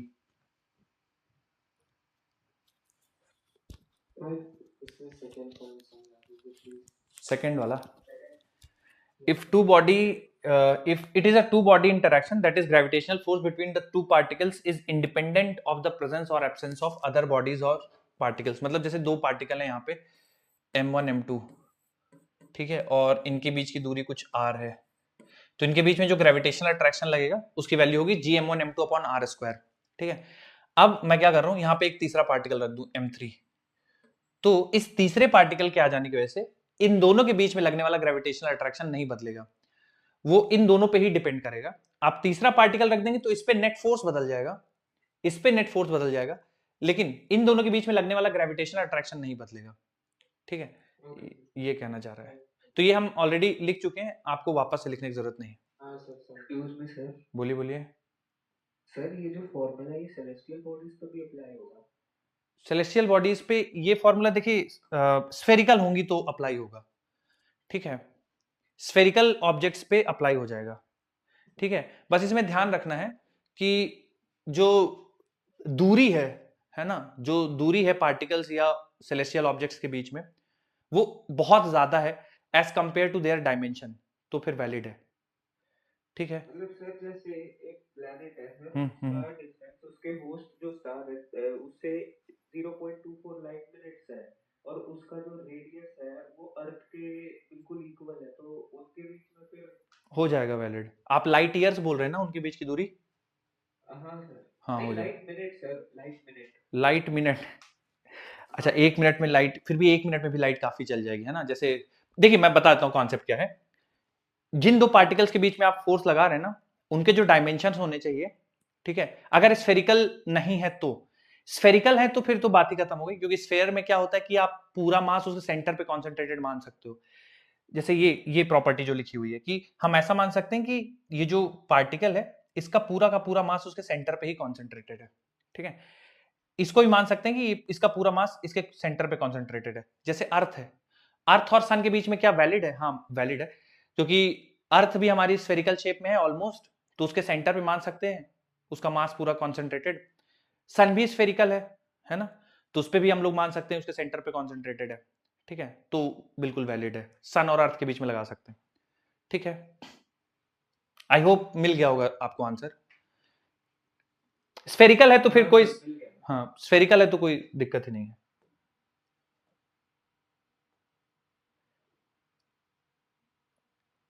अगली heading डालिए बच्चों, gravitational field intensity. तो देखिए दोनों में अंतर क्या है बच्चों, ग्रेविटेशनल फील्ड और ग्रेविटेशनल फील्ड इंटेंसिटी। ठीक है, मैं सेम डिस्कशन बच्चों जो अभी आपको पढ़ा रहा हूं, एग्जैक्टली सेम बातें मैं आपसे डिस्कशन करूंगा जब मैं इलेक्ट्रोस्टैटिक पढ़ाऊंगा, फिर से पूरी चीजें डिस्कशन करेंगे। तो चूंकि कर रहे हैं तो एक बार मैं बता देता हूं आपको। जैसे कोई पार्टिकल आप रख दीजिए ना, m1 मास या m मास का कोई पार्टिकल रख दीजिए, ठीक है, तो इसके आसपास का जो रीजन है वो इसकी फील्ड कहलाएगी, वो इसकी ग्रेविटेशनल फील्ड कहलाएगी। क्यों सर वो इसका ग्रेविटेशनल फील्ड क्यों कहलाएगा? कारण उसका ये, जैसे आपने m मास यहां पे रखा, तो अगर आप कोई भी एक दूसरा पार्टिकल लाएंगे, ठीक है, तो ये वाला पार्टिकल इस पार्टिकल की प्रेजेंस को फील करेगा, है ना, इस पे अट्रैक्टिव फोर्स लगेगा। ठीक है, तो वो एरिया, वो रीजन जहां पे इस पार्टिकल की प्रेजेंस को फील किया जा सकता है, वो इसकी फील्ड कहलाती है। ठीक है, जैसे मान लीजिए घर में आपका कमरा है, ठीक है, आपका रूम है, अगर कहीं धोखे से वहां पे आपके छोटे भाई बहन आ गए तो वो तुरंत आपका प्रेजेंस फील कर लेंगे ना, आप उनको तुरंत बताएंगे कि यहां नहीं आना है ना। तो वैसा ही सिचुएशन है। तो जहां जिस एरिया, जिस रीजन में, स्पेस में इसके इफेक्ट को, इसके प्रेजेंस को फील किया जाएगा, वो इसकी फील्ड कहलाती है, ग्रेविटेशनल फील्ड कहलाएगी। अगर ये चार्ज होता तो बोलते उसको इलेक्ट्रोस्टैटिक फील्ड, वो उसकी इलेक्ट्रिक फील्ड कहलाएगी। क्योंकि मास है तो उसको बोलेंगे कि इसके चारों तरफ इसकी ग्रेविटेशनल फील्ड है। तो ग्रेविटेशनल फील्ड वो रीजन स्पेस में जहां इसकी प्रेजेंस को फील किया जा सके, वो इसकी ग्रेविटेशनल फील्ड कहलाएगी। अब ग्रेविटेशनल फील्ड इंटेंसिटी क्या होती है? तो ग्रेविटेशनल फील्ड, देखिए ग्रेविटेशनल फील्ड हो गया एरिया या रीजन, है ना, या स्पेस जहां पे इसकी प्रेजेंस को फील किया जा सकता है। ग्रेविटेशनल फील्ड इंटेंसिटी एक न्यूमेरिकल वैल्यू होगी। क्यों डिफाइन करना पड़ा उसका कारण समझते हैं। देखिए बच्चों, ये देखा गया कि जैसे आप यहां पे अगर M1 को रखेंगे तो इसका जो प्रेजेंस है वो कम फील करेगा। आप M1 को यहां पे रखेंगे तो स्ट्रांगली इसकी प्रेजेंस को फील करेगा। आप बहुत पास रख देंगे तो फिर वो M1 जो है इसकी प्रेजेंस को और ज्यादा फील करेगा। तो हमें इसको क्वांटिफाई करना था कि ये जैसे जैसे पास ला रहे हैं ना तो इसकी प्रेजेंस को और स्ट्रांगली फील करते जा रहा है। तो उसके लिए हमें एक क्वांटिटी डिफाइन करनी थी जिसको हम लोगों ने इलेक्ट्रिक फील्ड इंटेंसिटी कहा। ठीक है, तो ये ऐसा क्या होता जा रहा है, क्या चीज बढ़ते जा रही है जिसकी वजह से वो इसकी प्रेजेंस को स्ट्रांगली फील करते जा रहा है, उसको हमें एक क्वांटिफाई करना था। उसके लिए हम लोगों ने इलेक्ट्रिक फील्ड इंटेंसिटी डिफाइन किया। तो ग्रेविटेशनल फील्ड इंटेंसिटी डिफाइन किया। तो ग्रेविटेशनल फील्ड इंटेंसिटी जो होता है, ठीक है, ग्रेविटेशनल फील्ड इंटेंसिटी ये होगा बच्चों gravitational force experienced by the particle divided by mass of the particle. जैसे अगर मैं मान लीजिए एग्जांपल के तौर पे ये कैपिटल M मास का पार्टिकल है, ठीक है, और इसके प्रेजेंस में एक स्मॉल m पार्टिकल ला के रख देता हूं जो कि इससे r डिस्टेंस की दूरी पे है। तो इनके बीच में लगने वाला जो ग्रेविटेशनल फोर्स होगा वो G capital M small m upon r square होगा। ठीक है, तो ग्रेविटेशनल फील्ड इंटेंसिटी ये तो फोर्स हो गया, और फोर्स को डिवाइड करना है मास। किसके मास से? जिस पार्टिकल पे प्रेजेंस फील हो रहा है ना, उसके मास से डिवाइड कर देंगे। तो यहां से देखिए बच्चों m से m कैंसिल हो जाएगा और ये ग्रेविटेशनल फील्ड इंटेंसिटी आ जाएगी gm बाई r स्क्वायर। ठीक है, तो अगर आप एक तरह से देखें बच्चों, ये जो ग्रेविटेशनल फील्ड इंटेंसिटी है ये आपको ये बताती है कि 1 किलोग्राम का आप पार्टिकल रखेंगे तो उस पर कितना फोर्स लगेगा। कैसे? ये देखिए फोर्स, और अगर मैं इसकी यूनिट की बात करूं ग्रेविटेशनल फील्ड इंटेंसिटी की, तो फोर्स की यूनिट हो गई न्यूटन और मास की यूनिट हो गई किलोग्राम। मतलब ग्रेविटेशनल फील्ड इंटेंसिटी 1 किलोग्राम पे लगने वाले फोर्स को बताती है। जैसे यहां पे मान लीजिए मैं बोलूं कि m मास से कुछ दूरी पे यहाँ पे ग्रेविटेशनल फील्ड की जो वैल्यू है वो 10 न्यूटन पर किलोग्राम है। इसका मतलब ये हो गया कि यहाँ पे अगर मैं 1 किलोग्राम का पार्टिकल रखूंगा तो उस पर 10 न्यूटन फोर्स लगेगा। यहाँ पे मान लीजिए थोड़ा सा और करीब है, यहाँ पे जो ग्रेविटेशनल फील्ड इंटेंसिटी है उसकी वैल्यू बढ़ के 100 न्यूटन पर कूलम हो गई, पर किलोग्राम हो गई। इसका मतलब कि यहाँ पे अगर मैं 1 किलोग्राम रखूंगा तो 100 न्यूटन फोर्स लगेगा। तो जैसे जैसे आप पास आते जाओगे ये ग्रेविटेशनल फील्ड इंटेंसिटी बढ़ती जाएगी, है ना, यूनिट केजी पे लगने वाला फोर्स बढ़ता जाएगा। मतलब इस पार्टिकल का इफेक्ट जैसे जैसे आप इसके पास आते जाएंगे, है ना, इसका इफेक्ट ज्यादा फील होगा, इसकी वैल्यू बढ़ती जाएगी। फॉर्मूला है बच्चों gm बाई r स्क्वायर। अगर इसमें ध्यान दें आप तो ये तो यूनिवर्सल ग्रेविटेशन कांस्टेंट हो गया, ये डिपेंड करता है बच्चों मास पे। किसके मास पे डिपेंड करेगा? जो पार्टिकल ला रहे हैं उसके मास पे डिपेंड नहीं कर रहा है, क्योंकि आप वो फाइनली देखिए डिवाइड हो रहा है, तो जो ला रहे हैं उसके मास पे नहीं डिपेंड कर रहा है, जिसकी वजह से या जिसकी ग्रेविटेशनल फील्ड निकाल रहे हैं उसके मास पे डिपेंड करेगा, उसके मास के डायरेक्टली प्रोपोर्शनल होगा। मतलब जितना ज्यादा मास होगा उतना ज्यादा उसका इफेक्ट होगा। ठीक है, directly proportional to its mass और inversely proportional to square of the distance, है ना, जो दूरी है उसके इनवर्सली प्रोपोर्शनल है, उसके स्क्वायर के इनवर्सली प्रोपोर्शनल है। मतलब अगर r डिस्टेंस पे देखेंगे तो e inversely proportional to r square. तो जितना दूर जाते जाएंगे ग्रेविटेशनल फील्ड इंटेंसिटी की वैल्यू उतनी कम होती जाएगी, जितना करीब आते जाएंगे r की वैल्यू जितनी घटाते जाएंगे ग्रेविटेशनल फील्ड इंटेंसिटी उतना बढ़ता जाएगा। ठीक है, मैं सम अप कर देता हूं क्या बताया मैं आपको। देखिए बच्चों इसमें दो टर्म लिखे हुए हैं, पहला लिखा है ग्रेविटेशनल फील्ड और दूसरा टर्म है ग्रेविटेशनल फील्ड इंटेंसिटी। दोनों अलग अलग हैं, हालांकि आप सवाल में देखेंगे तो इंटरचेंज होके यूज होते रहते हैं, पर अंतर थोड़ा सा है। क्या अंतर है? जो ग्रेविटेशनल फील्ड है ये स्पेस है, ये रीजन है जहां पे इस मास की प्रेजेंस को फील किया जा सकता है। ठीक है, वो हो गया gravitational field. Gravitational field intensity क्या होती है? अब जैसे यहां पे कुछ मास है तो थोड़ा कुछ इफेक्ट फील कर रहा होगा, यहां पे रख देंगे तो ज्यादा इफेक्ट फील करेगा, यहां पे रख देंगे तो और ज्यादा इफेक्ट फील करेगा। तो ग्रेविटेशनल फील्ड इंटेंसिटी इस इफेक्ट को, उसकी प्रेजेंस का जो मतलब जैसे कम अट्रैक्ट कर रहा है और ज्यादा अट्रैक्ट कर रहा है और ज्यादा अट्रैक्ट कर रहा है, तो वो जो उसके प्रेजेंस स्ट्रांग होती जा रही है उसको न्यूमेरिकल वैल्यू देने के लिए ग्रेविटेशनल फील्ड इंटेंसिटी डिफाइन किया गया है ना।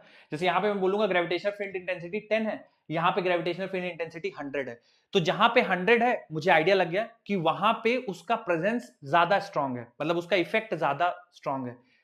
जहां पे 10 है वहां पे इफेक्ट कम है। और दूर जाएंगे तो मान लीजिए यहाँ पे 1 हो गया, मतलब यहां पे रखेंगे तो सबसे कम इफेक्ट होगा, यहां पे उससे ज्यादा हो, यहां पे सबसे ज्यादा। तो ग्रेविटेशनल फील्ड इंटेंसिटी उसके इफेक्ट को मेजर करने का एक तरीका है। ठीक है, कैसे डिफाइन किया गया? Gravitational force divided by mass. ठीक है, ग्रेविटेशनल फील्ड इंटेंसिटी कैसे डिफाइन है? Gravitational force divided by mass. तो ग्रेविटेशनल फोर्स को मास से डिवाइड किया तो कुछ फॉर्मूला बन के आया gm/r²। इसमें ध्यान रखिएगा बेटा, जो m होगा वो जिसका इफेक्ट आप कैलकुलेट कर रहे हैं उसके मास पे डिपेंड करेगा। g कांस्टेंट है और इनवर्सली प्रोपोर्शनल टू r²। अब बच्चों ये सब डिस्कशन देखने के बाद मुझे बता दीजिए, खैर चलिए मैंने ड्रॉ कर दिया। बच्चों ध्यान रखिएगा ये एक वेक्टर क्वांटिटी है। ठीक है, क्योंकि ग्रेविटेशनल फील्ड इंटेंसिटी डिफाइन ऐसे होती है, force, gravitational force acting on unit mass is called as gravitational field intensity. तो ये एक वेक्टर क्वांटिटी होगी और यूनिट न्यूटन पर कूलम है, न्यूटन पर किलोग्राम है और डायमेंशन आपको खुद से लिखने होंगे। ठीक है, तो मैं इसमें थोड़ा सा, अगर आपने हेडिंग डाल दी तो मैं बच्चों एक पॉइंट, एक डेफिनेशन लिखवा देता हूं, फिर आप ये नोट कर लीजिएगा। लिखिए definition.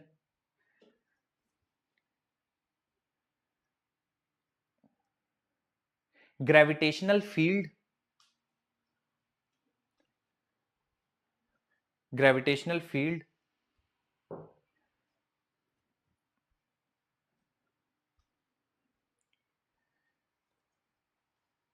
is the space, gravitational field is the space,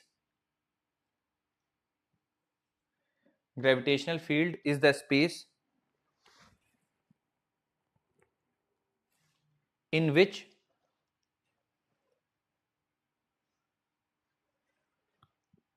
gravitational field is the space in which presence of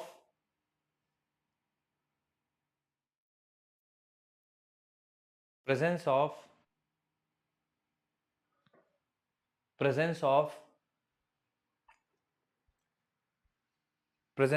mass is felt. Presence of mass is felt. Gravitational field is the space in which presence of mass is felt. Head is mass के बाद क्या बोला? फिर से, मास के बाद क्या बोला? हाँ फिर से बोल देता हूँ। तो लिख लीजिए, एक काम करिए, बोर्ड पे लिख दीजिए वो। हाँ मैं खुद ही भूल गया हूँ क्या है। Gravitational field Mass is felt.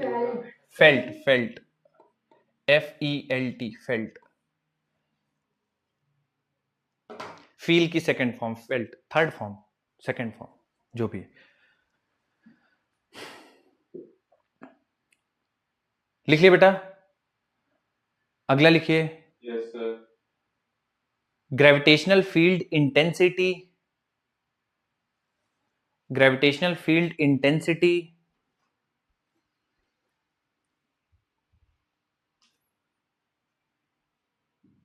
gravitational field intensity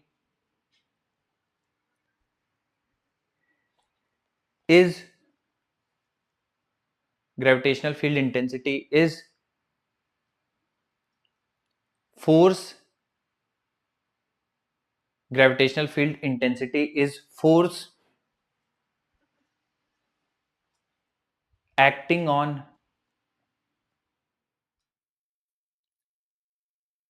gravitational field intensity is force acting on unit mass.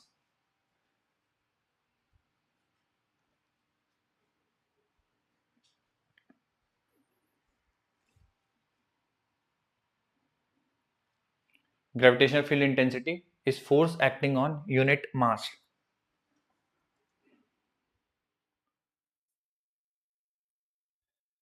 हो गया सर। ठीक है, अब उसके बाद बच्चों ये लिख लिया आपने सब? Yes sir. तो सर अभी नहीं सर लिख लिया। ठीक। सर नहीं लिखा है। ठीक है जो नहीं लिख पाए लिख लीजिए।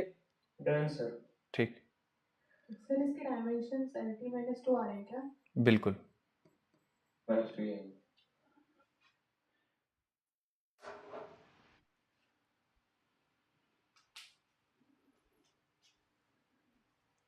बच्चों ये जो ग्रेविटेशनल फील्ड इंटेंसिटी है ना, यही जी है। जी भी हम लोग ऐसे डिफाइन करेंगे, एक्सेलरेशन ड्यू टू ग्रेविटी। ठीक, इसमें बच्चों आपको देखिए लिखना पड़ेगा कि जो ग्रेविटेशनल फील्ड इंटेंसिटी है वो उस मास पे डिपेंड करती है जिसका आप जिसकी इंटेंसिटी कैलकुलेट कर रहे हो, जिसकी फील्ड निकाल रहे हो, उसके मास पे डिपेंड करेगा। डिस्टेंस पे भी डिपेंड करेगा, inversely proportional to R square. ठीक, चलिए बच्चों आज के लिए बस इतना ही। मंडे को मिलेंगे तो यहाँ से आगे डिस्कशन करेंगे। ठीक है, बोलिए बोलिए बोलिए। धन्यवाद धन्यवाद। हाँ जो मतलब पार्टिकल को जैसे आगे जा रहा है तो रिपल्शन फोर्स या अट्रैक्शन फोर्स क्या इंक्रीज हो रहा है? आप बताओ यार, ये तो आपको बताना चाहिए भाई। अट्रैक्शन फोर्स हो रहा है ना? राइट, अट्रैक्शन फोर्स इंक्रीज होगा। हाँ यस सर, ठीक है सर।